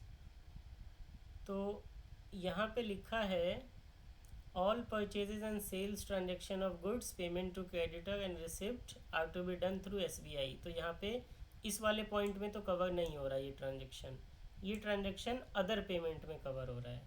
तो अदर पेमेंट आपको करना है PNB की हेल्प से। तो हम यहाँ पे बैंक सेलेक्ट करेंगे PNB, ठीक है। 10,000 ये ऑटोमेटिकली आ गया, इसको कर दीजिए सेव। अब इस ट्रांजेक्शन के बाद मैंने आपको एक एडजस्टमेंट बताया था। क्या एडजस्टमेंट बताया था? कि आपने इंश्योरेंस जो पे किया वो किया 10,000 है अभी,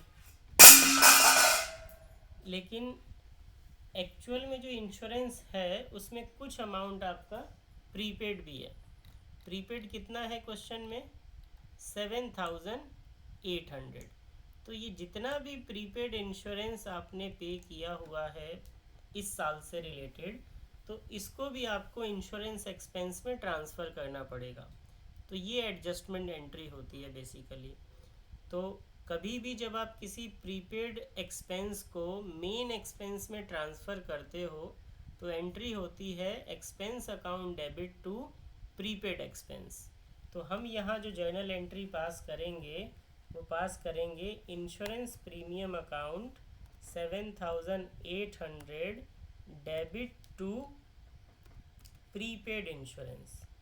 आपने जितना भी पैसा प्रीपेड किया हुआ है उसको आप इस साल के एक्सपेंस अकाउंट में ट्रांसफ़र कर दीजिए। तो ये 7,800 ट्रांसफ़र हो गया। और अब आप यहाँ पे देख भी सकते हो प्रीपेड का करंट बैलेंस हो गया 0, ठीक है। और इंश्योरेंस प्रीमियम का एक्सपेंस का बैलेंस हो गया 17,800, जो कि हमारा इस साल का टोटल एक्सपेंस है। तो ये ट्रांजैक्शन भी कर देंगे सेव। यहाँ तक किसी को कोई इशू है तो बताइए।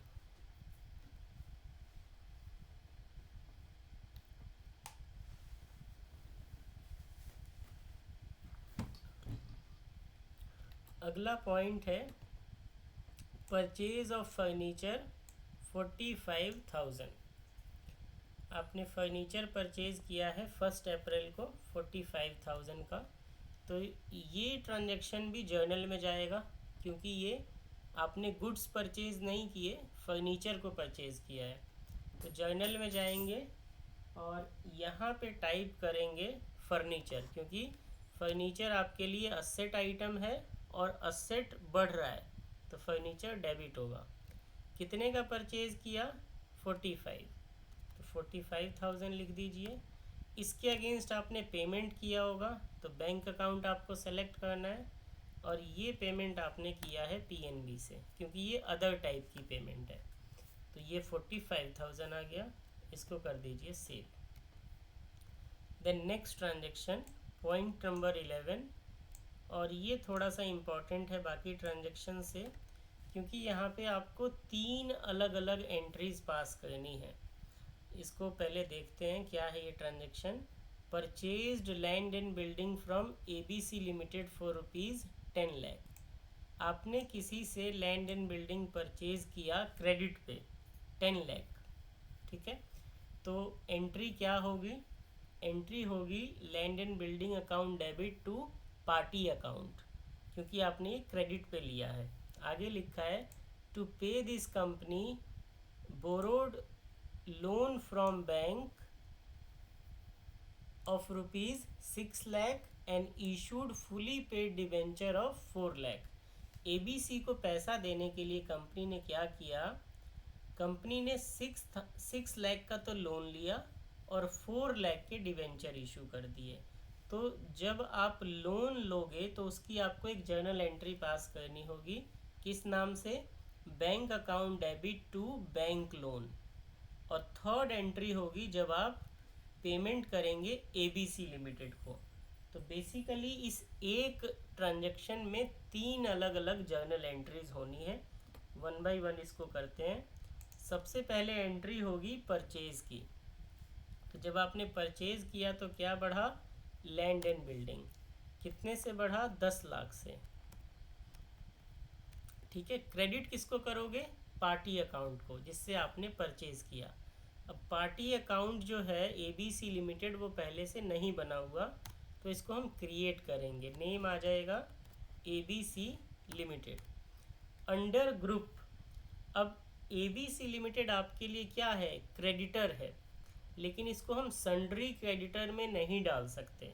तो इसके लिए हमें एक अलग से ग्रुप बनाना पड़ेगा, जिसका नाम हम देंगे क्रेडिटर्स फॉर बिल्डिंग। और ग्रुप बनाने के लिए आपको बेसिकली करना क्या है? ये लिस्ट ऑफ ग्रुप के टॉप में जाओ, क्रिएट का ऑप्शन आ रहा है, इस पर क्लिक करो। नेम ऑफ द ग्रुप आपसे पूछ रहा है ये, तो नेम दे देंगे क्रेडिटर्स फॉर बिल्डिंग। और अंडर ग्रुप चला जाएगा ये लाइबिलिटी, और क्योंकि ये करंट लाइबिलिटी है, इसको हम अभी कुछ दिन में ही पे करने वाले हैं, तो अंडर ग्रुप करंट लाइबिलिटी इसको हम ट्रांसफ़र कर देंगे। ये पेज सेव हो गया। अब आप देखिए लेजर क्रिएशन में क्या आ रहा है? Name of the ledger ABC, और अंडर ग्रुप आ गया क्रेडिटर्स फॉर बिल्डिंग। ये हमने नया ग्रुप बनाया है, इसलिए आपको दिख रहा होगा। इसको कर दीजिए सेव। अब ये ट्रांजैक्शन हमारी कंप्लीट है। जो फर्स्ट इसकी जो जर्नल एंट्री है वो कंप्लीट है। Land and building debit to ABC limited, इसको कर दीजिए सेव। सेकेंड जर्नल एंट्री इस ट्रांजैक्शन से रिलेटेड होगी बैंक लोन की। जब आप बैंक लोन से पैसा कलेक्ट करेंगे तो किसी न किसी अकाउंट में आएगा, तो ये अकाउंट हमारा होगा PNB में हम लोन का पैसा लाएंगे, तो PNB डेबिट हो जाएगा। कितने से डेबिट हो जाएगा? जितने का भी आपने लोन लिया। 6 लाख का हमने लोन लिया है, तो 6 लाख आ जाएगा। देन क्रेडिट करेंगे बैंक लोन को। तो बैंक लोन का लेजर आपके पास पहले से नहीं है, तो क्रिएट पे जाइए, एंटर प्रेस कीजिए। नेम ऑफ द लेजर हो जाएगा बैंक लोन फॉर बिल्डिंग। आप इसको नाम दे देंगे ताकि आपको ये आइडेंटिफाई हो सके कि किस चीज़ के लिए आपने लोन लिया था। तो ये लोन है हमारा bank loan for building account, इस लेजर का नाम हो जाएगा। अंडर ग्रुप जाएगा सिक्योर्ड लोन्स, क्योंकि ये लोन असेट के अगेंस्ट है, ठीक है। इसको कर दीजिए सेव, और ये ट्रांजैक्शन भी आपकी कंप्लीट हो गई। अब थर्ड पॉइंट पे आ जाइए। थर्ड पॉइंट होगा आपका पेमेंट टू ABC लिमिटेड। जब आप ABC लिमिटेड को पेमेंट करेंगे तो ABC लिमिटेड आपके लिए लाइबिलिटी है, तो लाइबिलिटी को करते हैं डेबिट। तो ABC लिमिटेड डेबिट हो जाएगा कितने से? जितना इसका टोटल अमाउंट ड्यू था 10 लाख। क्रेडिट क्या क्या करोगे? डिवेंचर्स, क्योंकि आपने इसको 4 लाख के डिवेंचर इशू किए हैं। और एक आइटम और आप क्रेडिट करेंगे, वो करेंगे PNB, क्योंकि PNB में आप लोन का पैसा लेके आए थे। तो ये आपका थर्ड जर्नल एंट्री है रिलेटेड टू दिस ट्रांजैक्शन, इसको कर दीजिए सेव। अब ये वाला पॉइंट समझ आया या नहीं आया बताइए। पॉइंट नंबर 11,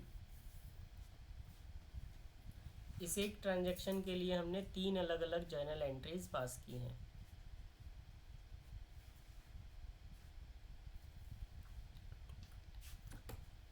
ठीक है।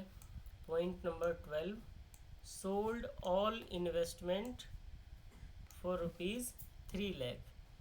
तो इन्वेस्टमेंट की जो सेल है ये गुड्स के सेल से अलग है, तो इसको भी हम जर्नल वाउचर में डालेंगे।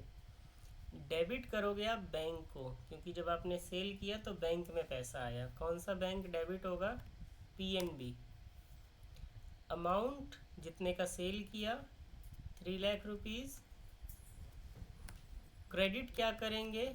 जो असेट हमारा कम हुआ, तो हमारा असेट जो कम हुआ है वो है इन्वेस्टमेंट। अब इन्वेस्टमेंट कितने से कम हुआ? जितनी उसकी वैल्यू थी। तो इन्वेस्टमेंट का अगर आप वैल्यू देखेंगे क्वेश्चन में जाके, तो ये वैल्यू थी ओनली 90,000। तो हम यहाँ पे टाइप करेंगे 90,000। अभी जो रिमेनिंग 2,10,000 है ये आपका है प्रॉफिट। आपने 90,000 का इन्वेस्टमेंट 3 लाख में सेल कर दिया, तो अब ये प्रॉफिट आपको एक लेजर में ट्रांसफ़र करना होगा। लेजर हमारे पास पहले से नहीं है तो बना लेंगे। क्रिएट में जाइए और लेजर का नाम लिखिए profit on sale of investment account.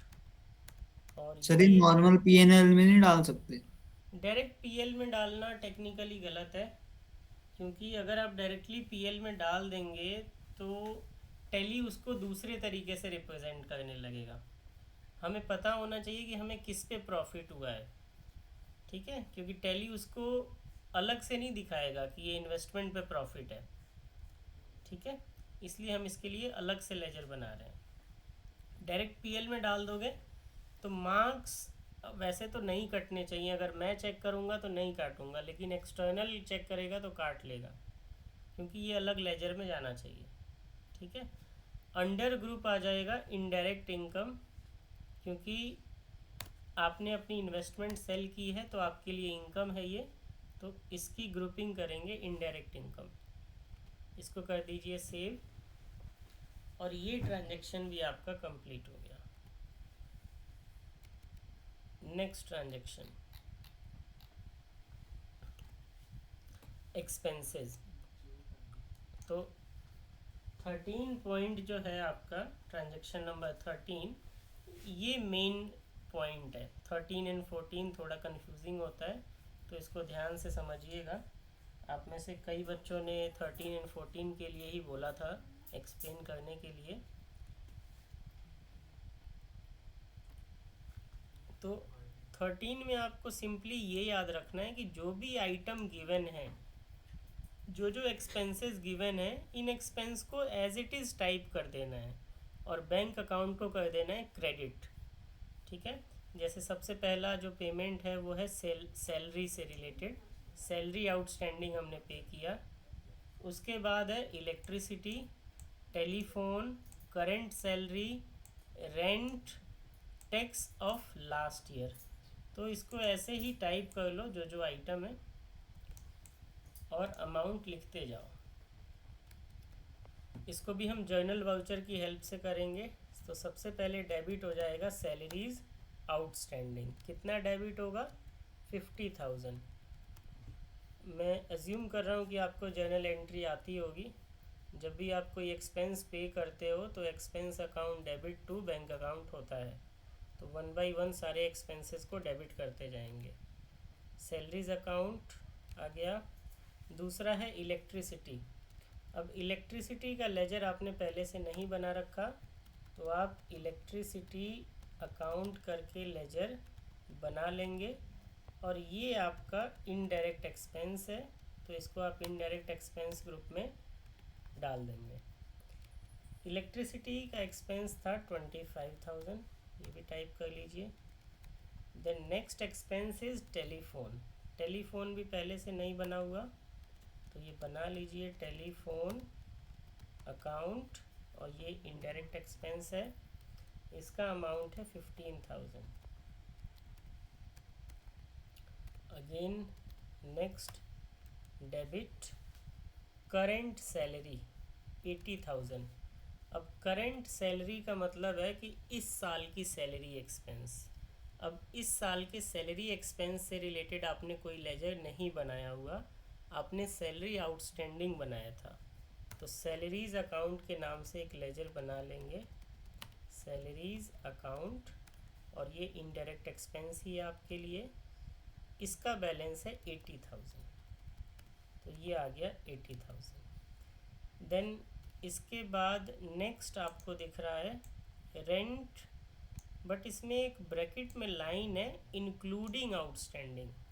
तो एक्चुअल में हुआ क्या है कि ये जो 1,30,000 आपने पे किया है, इसके दो कंपोनेंट हैं। ये अमाउंट जो है ये दो चीज़ों से मिलके बना है, एक तो रेंट आउटस्टैंडिंग से और एक इस साल का रेंट। तो आपको चेक करना पड़ेगा कि कितना रेंट आउटस्टैंडिंग था। रेंट आउटस्टैंडिंग आपका है 65,000। ये जो टोटल आपने पेमेंट की है 130 की, इसमें से 65,000 आपका आउटस्टैंडिंग था, पुराना था। तो अभी का कितना पे किया है इस साल से रिलेटेड, तो वो हो जाएगा रिमेनिंग बैलेंस 65। ठीक है, तो इस एंट्री को, इस पर्टिकुलर पॉइंट को हमें दो पार्ट्स में ब्रेक करना है। एक 65 का अमाउंट चला जाएगा रेंट आउटस्टैंडिंग में, और एक 65 का अमाउंट चला जाएगा आपका करेंट रेंट में। ठीक है, तो इसको भी लिखते हैं, डेबिट कर दीजिए रेंट आउटस्टैंडिंग 65, और इसके बाद एक डेबिट करेंगे करंट पीरियड का रेंट। अब रेंट अकाउंट पहले से नहीं बना हुआ, तो रेंट अकाउंट बना लेंगे, और ये बैलेंस आ जाएगा 65। देन लास्ट पॉइंट है टैक्स ऑफ लास्ट ईयर। आपने कुछ टैक्स का पैसा भी पे किया है, तो उसको भी हम टाइप कर लेते हैं। अब टैक्स जितना भी आपने पे किया वो लेजर अकाउंट में जाना चाहिए। ठीक है, और टैक्स से रिलेटेड आपने लेजर नहीं बना रखा, तो अगेन आपको एक लेजर बनाना पड़ेगा, और इस लेजर का हम नाम दे देंगे टैक्स पेड अकाउंट, और ये भी आपके लिए इनडायरेक्ट एक्सपेंस है, और इसका सम है 220। इसका टोटल है 220, तो 220 आप टाइप कर लीजिए। अब हमने सभी एक्सपेंसेस को लिख लिया, वन बाय वन आप चेक कर सकते हैं। सैलरी आउटस्टैंडिंग आ गया 50, then electricity 25, then telephone 15, salaries 80, rent outstanding 65, और करेंट रेंट वो भी 65, टैक्सेस पेड 220। ये सारा डेबिट हो गया।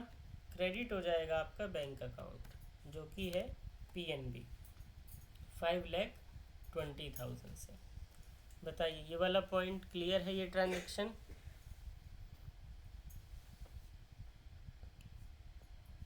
यहाँ पे एक ही चीज़ कंफ्यूजिंग थी, वो थी ये रेंट, बाकी सब सिंपल है। इसको कर लेंगे सेव। अब जब आपने ये ट्रांजैक्शन कर लिया, इसके बाद आपको एक एडजस्टमेंट एंट्री पास करनी होगी, और वो एडजस्टमेंट एंट्री होती है related to provision for tax. आपने ये जो टैक्स का पैसा पे किया है 220, इसके अगेंस्ट आपने ऑलरेडी प्रोविज़न बनाया हुआ था। ठीक है, तो इस 220 को आपको प्रोविज़न से एडजस्ट करना है। एंट्री क्या पास करेंगे? प्रोविज़न फॉर टैक्स बेसिकली एक क्रेडिट नेचर का अकाउंट होता है, और जब उसको आप एडजस्ट करेंगे तो उसको हम कर देंगे डेबिट, और टैक्सेस जो आपका एक्सपेंस है उसको कर देंगे क्रेडिट। तो जर्नल एंट्री जो पास होगी वो होगी प्रोविज़न फॉर टैक्स बाई 220, जितना एक्चुअल में पे किया है। तो हम अपने प्रोविज़न को बेसिकली रिड्यूस कर रहे हैं जितना हमने पे कर दिया। क्रेडिट क्या हो जाएगा, टैक्सेस पेड अकाउंट 220 से। तो इस ट्रांजैक्शन का क्या इफ़ेक्ट आया, इस जर्नल एंट्रीज का क्या इफ़ेक्ट आया समझिए। आपका जो टैक्स पेड का जो एक्सपेंस है ये ज़ीरो हो गया और प्रोविज़न फॉर टैक्स रिड्यूस हो गया। ठीक है, क्योंकि हमने ऑलरेडी प्रोविज़न बनाया था तो प्रोविज़न को हम एडजस्ट कर देंगे एक्सपेंस से। अगर प्रोविज़न नहीं होता तो ये एक्सपेंस चला जाता प्रॉफिट एंड लॉस में ऑटोमेटिकली, बट क्योंकि इस एक्सपेंस के रिगार्डिंग हमारे पास पहले से प्रोविज़न है तो हम इस एक्सपेंस को प्रोविज़न से एडजस्ट कर देंगे। इसी को हम एडजस्टमेंट एंट्री बोलते हैं। इसको कर दीजिए सेव। ये पॉइंट नंबर 13 आपका कंप्लीट हो गया और एडजस्टमेंट भी कंप्लीट हो गया। अब आ जाइए पॉइंट नंबर 14 पे। पॉइंट नंबर 14 में एग्ज़ामिनर आपको बोल रहा है कि आपको कुछ आउटस्टैंडिंग मेंटेन करना है ऑन द लास्ट डे। अब आउटस्टैंडिंग मेंटेन करने का मतलब होता है कि आपके क्लोजिंग बैलेंसेस में ये तीन चीज़ें होनी चाहिए। टोटल सैलरी आउटस्टैंडिंग होना चाहिए 80,000, टोटल प्रोविज़न फॉर टैक्स होना चाहिए 240 और टोटल रेंट आउटस्टैंडिंग होना चाहिए 1,10,000। अब कोई भी बैलेंस आउटस्टैंडिंग तब होता है जब उसको हम पे नहीं कर पाते। सैलरी आउटस्टैंडिंग तब माना जाएगा जब आपने एक्सपेंस तो किया बट बैंक के थ्रू या कैश के थ्रू पे नहीं किया, उसको आउटस्टैंडिंग छोड़ दिया, एक लाइबिलिटी क्रिएट कर दी। तो इसकी जर्नल एंट्री क्या होती है, salaries account debit to salary outstanding. अब हमें ये चेक करना है कि क्या ये जो 80,000 का आउटस्टैंडिंग हम मेंटेन कर रहे हैं at the end of the last day या at the end of the year, तो क्या ये 80,000 पूरा इसी साल का है या इसमें कुछ पुराना भी है। तो ये पता आप कैसे कर पाओगे, इसके लिए आपको चेक करना है कि सैलरीज़ का ओपनिंग आउटस्टैंडिंग क्या था। ये आपको मिलेगा बैलेंस शीट से। तो सैलरी का ओपनिंग आउटस्टैंडिंग था 85। इस 85 में से आपने कुछ आउटस्टैंडिंग पे कर दिया 50,000, तो रिमेनिंग बचा 35,000। 35,000 जो आपका सैलरी आउटस्टैंडिंग है वो अभी भी प्रीवियस ईयर का है। So out of this total 80,000 35,000 पुराना है। तो इस साल का कितना हो गया 45,000। इस साल का जो एक्सपेंस है हमारा सैलरी का जो अनपेड है अभी भी वो बचा 45। बताइए ये पॉइंट समझ आया कैसे निकाला हमने।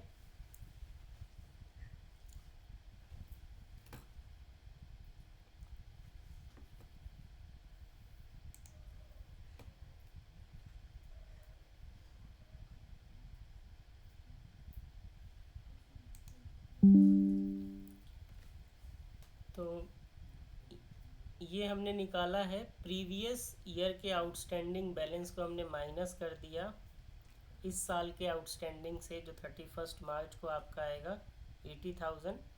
तो 45,000 हमारा इस साल का आउटस्टैंडिंग है।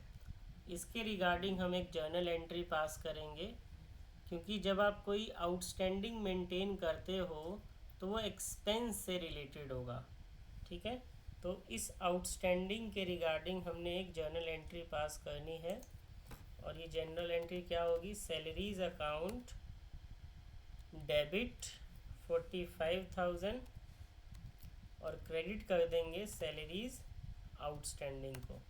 अब जैसे ही आप ये एंट्री पास करोगे आप देख सकते हो कि सैलरी आउटस्टैंडिंग का जो बैलेंस है करंट बैलेंस वो 80,000 हो गया और हमें इतना ही मेंटेन करना था।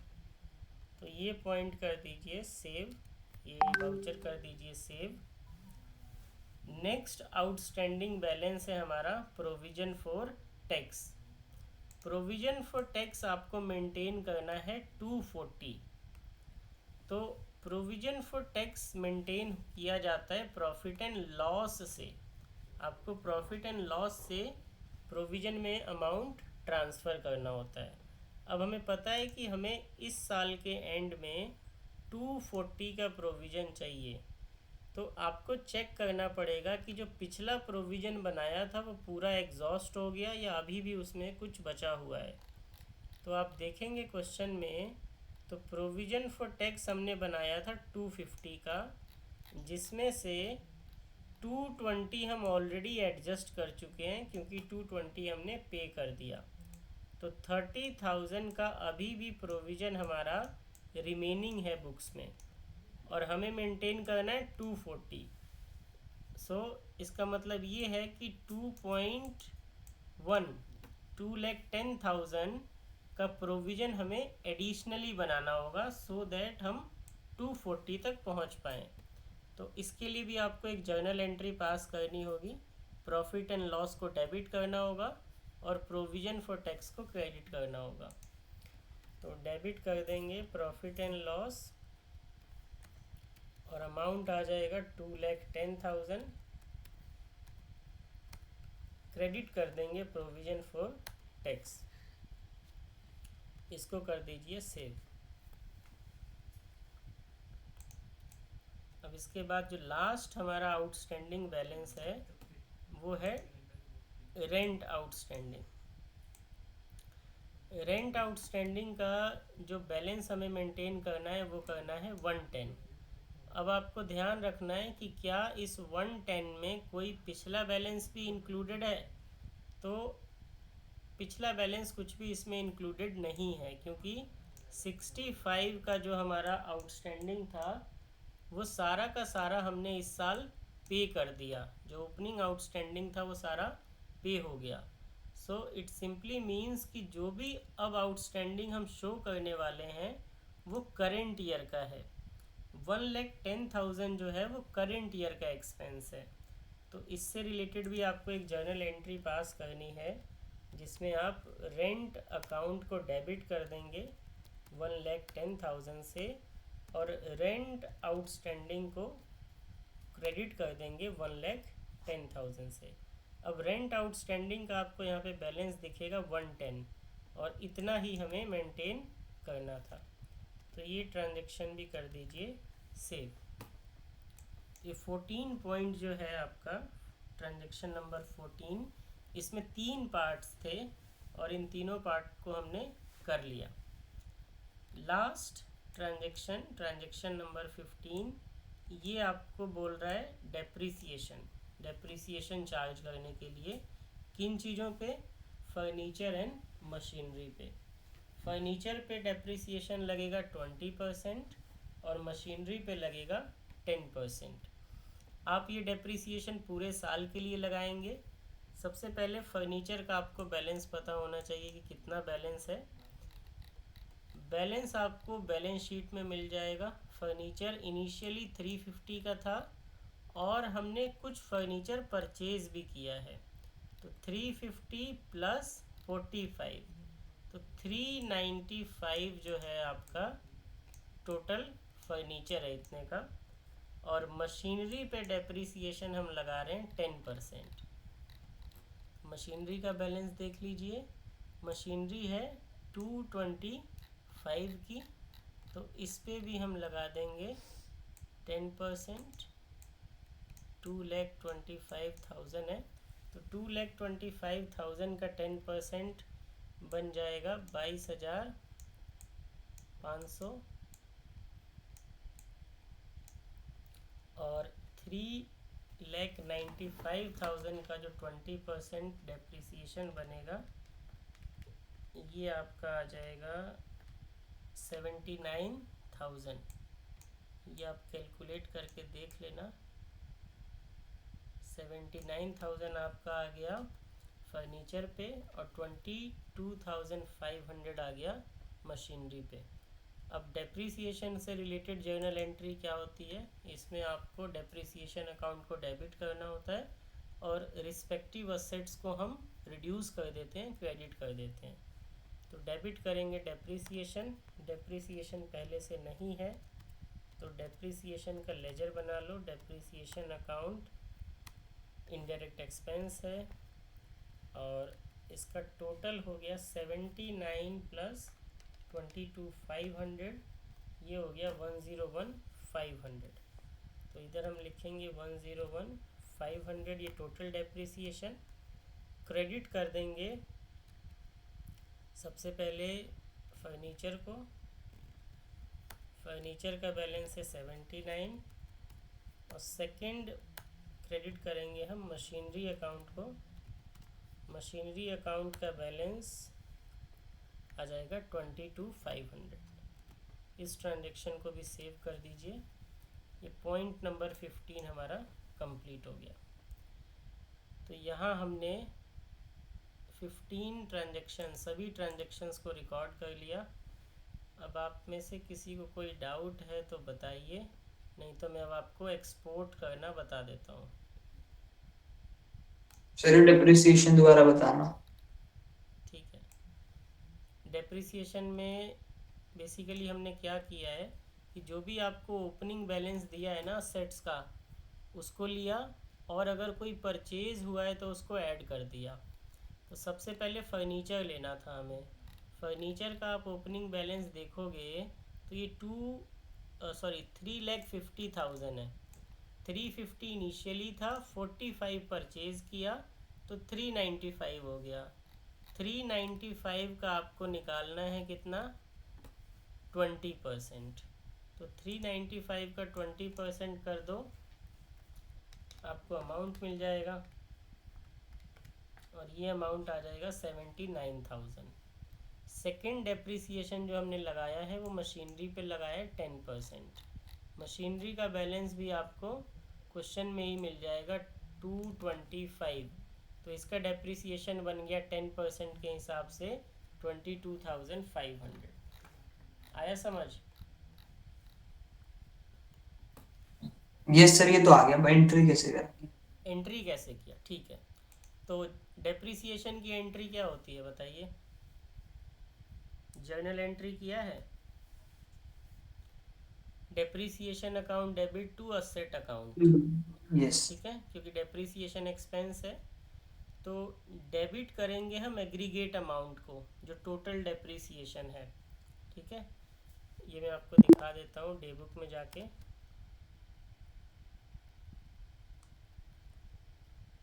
ये देखिए, ये एंट्री पास की थी हमने, डेप्रिसिएशन को डेबिट किया एग्रीगेट अमाउंट से 101,500 से, और क्रेडिट कर दिया इंडिविजुअल असेट्स को। फर्नीचर आ गया 79 से और प्लांट एंड मशीनरी आ जाएगा 22,500 से, और ये हमने पास किया जर्नल वाउचर में, ठीक है। Okay sir. तो हमने सभी ट्रांजैक्शंस को कर लिया है रिकॉर्ड, और जब आप रिकॉर्ड कर लेंगे उसके बाद क्वेश्चन में जो भी बोला है एक्सपोर्ट करने के लिए, उस रिपोर्ट को आपको एक्सपोर्ट करना है। तो बेसिकली इस क्वेश्चन में आपसे 3 चीज़ें एक्सपोर्ट करने के लिए बोला गया है, profit and loss account, balance sheet and day book. तो हम क्या करेंगे, अब टैली में जाएंगे और गेटवे ऑफ टैली पे आ जाएंगे। अब आपको 1 बाय 1 एक्सपोर्ट करना है। एग्ज़ाम में याद रखिएगा, एक्सपोर्ट जो भी आप करोगे वो डेस्कटॉप पे सेव करोगे। तो डेस्कटॉप पे आपको एक फ़ोल्डर बना लेना है अपने रोल नंबर से, और जो भी फाइल्स होंगी वो आपको इसी में डालना है। जैसे मैंने ये हाइपोथेटिकल रोल नंबर ले लिया और ये फ़ोल्डर बना लिया। अब इस फोल्डर में ही मैं सेव करूँगा फाइल्स। तो टैली पे जाइए और सबसे पहले एक्सपोर्ट करते हैं बैलेंस शीट। बैलेंस शीट पे क्लिक कीजिए, ऑल्ट F1 प्रेस कीजिए, ये डिटेल आ जाएगा। अब हमें करना है इसको एक्सपोर्ट। एक्सपोर्ट करने के लिए टॉप पे आपको ऑप्शन दिख रहा होगा एक्सपोर्ट का, इस पर क्लिक करो, देन करंट सेलेक्ट करो, क्योंकि हम करंट पेज को एक्सपोर्ट करना चाहते हैं। देन आपसे टैली पूछेगा कि क्या आपको इसे कॉन्फ़िगर करना है इस पेज को या एज इट इज़ ट्रांसफ़र करना है। तो जब भी आप इसको फर्स्ट टाइम करोगे तो चेक कर लेना कि फॉर्मेट ऑफ रिपोर्ट डिटेल होना चाहिए और फाइल फॉर्मेट पीडीएफ में होना चाहिए। अगर नहीं है तो कॉन्फ़िगर पे क्लिक कर लेना। कॉन्फ़िगर पे क्लिक करने के बाद दो चीज़ें चेंज करनी है केवल आपको। एक तो फॉर्मेट ऑफ रिपोर्ट को जाके डिटेल कर देना है। डिटेल कैसे करोगे, यहाँ पे आके एंटर प्रेस करोगे तो ये कंडेंस से डिटेल हो जाएगा। दूसरा चेंज आपको करना है फाइल फॉर्मेट में। फाइल फॉर्मेट जब टैली में आप फर्स्ट टाइम वर्क करेंगे तो कई बार ये एक्सेल या एक्सएमएल होता है, तो इसको आपको पीडीएफ में कन्वर्ट करना है। ठीक है, तो फाइल फॉर्मेट आप पीडीएफ सेलेक्ट कर लेंगे। कैसे सेलेक्ट किया, एंटर प्रेस किया और इस ड्रॉप डाउन लिस्ट में से पीडीएफ सेलेक्ट कर लिया। ये दो चेंजेस करने के बाद आपको इसे सेव करना है। इस पेज को कंट्रोल ए करो, सेव हो जाएगा। आप वापस से एक्सपोर्ट पेज पे आ गए। एक्सपोर्ट पेज पे आपको सेंड पे क्लिक करना है और सेंड पे जब आप क्लिक करेंगे तो अगर पहले से कोई बैलेंस शीट है आपके सिस्टम में टैली के डेटा में, तो आपको टैली बोलेगा do you want to overwrite existing balance sheet, तो आपको यहाँ पे यस प्रेस करना है, वाई प्रेस करना है, तो ये ओवरराइट हो जाएगा। और जैसे ही ओवरराइट होगा तो ये पीडीएफ ऑटोमेटिकली ओपन हो जाएगी। जैसे ये पीडीएफ आ गई बैलेंस शीट के नाम से। अब ये पीडीएफ डिटेल भी है, ठीक है। अब इसे हमें सेव करना है। कहाँ पे करना है, अपने फोल्डर में। तो इस पीडीएफ में आपको दिख रहा होगा सेव एज का ऑप्शन, ये कर्सर देखिए मेरा, यहाँ पे हम क्लिक करेंगे तो ये आपसे पूछेगा कि किस फोल्डर में सेव करना है। तो आप अपना एप्रोप्रिएट फोल्डर सेलेक्ट करो, फाइल नेम दे दो बैलेंस शीट, ठीक है, और इसको कर दो सेव। अब अगर आप अपने फ़ोल्डर में जाएं, जो आपने फ़ोल्डर बनाया था डेस्कटॉप में, तो यहाँ पे आपको बैलेंस शीट दिख जाएगा। अब कई बार क्या होता है कि बाय डिफ़ॉल्ट पीडीएफ ओपन नहीं होती, अपने आप ओपन नहीं होती, तो आपको इस बैलेंस शीट वाले फाइल को सर्च करना पड़ेगा। जिस भी ड्राइव में टैली है उस ड्राइव में आपको ये फ़ाइल मिल जाएगी। तो मेरा जो टैली है वो सी ड्राइव में है, तो मैं पीसी में जाऊंगा, this PC, then C drive में जाइए। इसमें आपको जाना है प्रोग्राम फाइल्स। प्रोग्राम फाइल्स में टैली प्राइम में आपको देखिए ये बैलेंस शीट मिल जाएगा। याद रखिएगा, कई बार जब टैली पे आप अलग अलग दिन प्रैक्टिस करोगे तो पुरानी बैलेंस शीट भी हो सकती है, तो आपको डेट वाइज याद रखना है। डेट और टाइम चेक कर लेना है कि एग्जिस्टिंग फाइल कौन सी है, लेटेस्ट फाइल कौन सी है, ठीक है। तो ये दूसरा तरीका है अपनी फ़ाइल को एक्सेस करने का।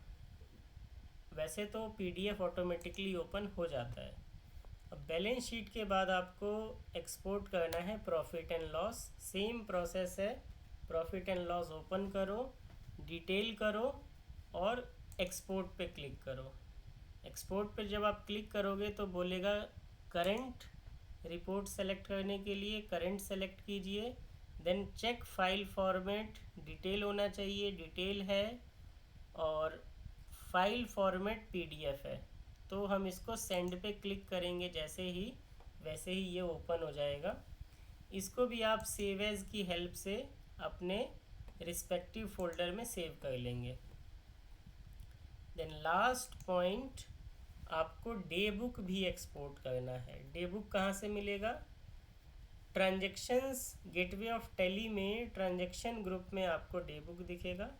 डे बुक पे क्लिक कीजिए, अगेन एक्सपोर्ट पे क्लिक करना है, करंट सेलेक्ट करना है और चेक करना है कि फाइल फॉर्मेट डिटेल होना चाहिए। तो ये कंडेंस है, तो हमें कॉन्फ़िगर में जाना पड़ेगा।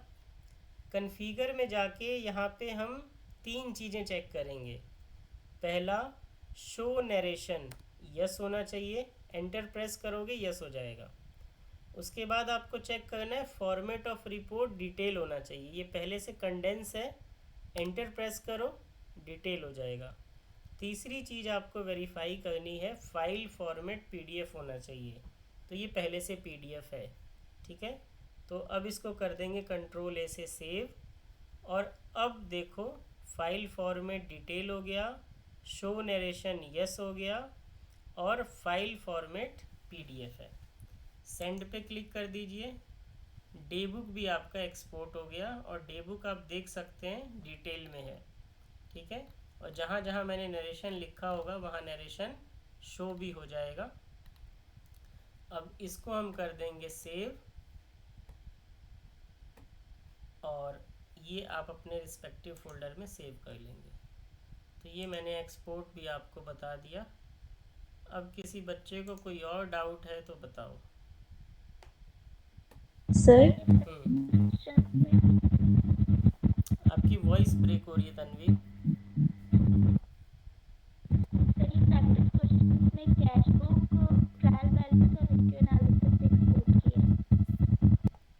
कैश बुक भी बोला है एक्सपोर्ट करने के लिए, एंड ट्रायल बैलेंस, वो भी मैं बता देता हूँ।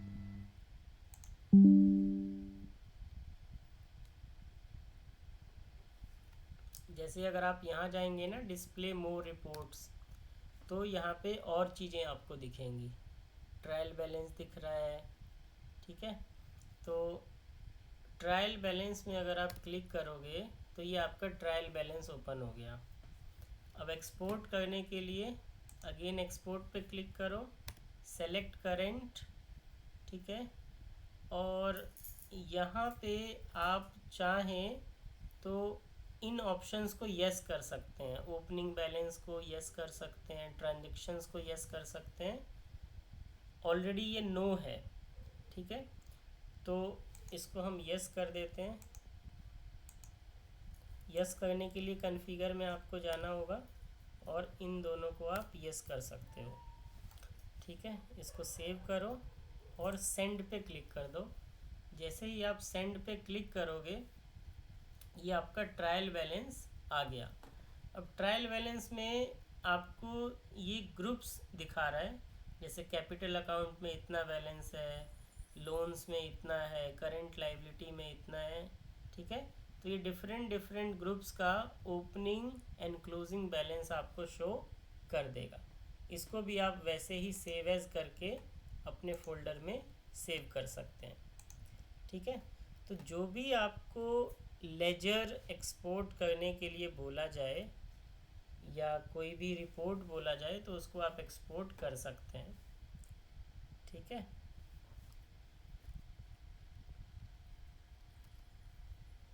जैसे आपने कैश बुक पूछा था, तो कैश बुक आपको मिलेगा अकाउंट्स बुक में जाके।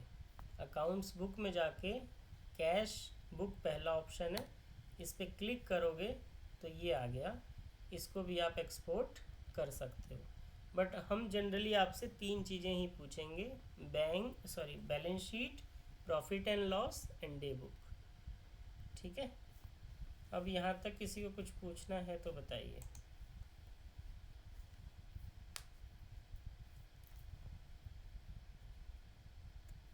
सर प्रैक्टिकल में बस यही आएगा ना।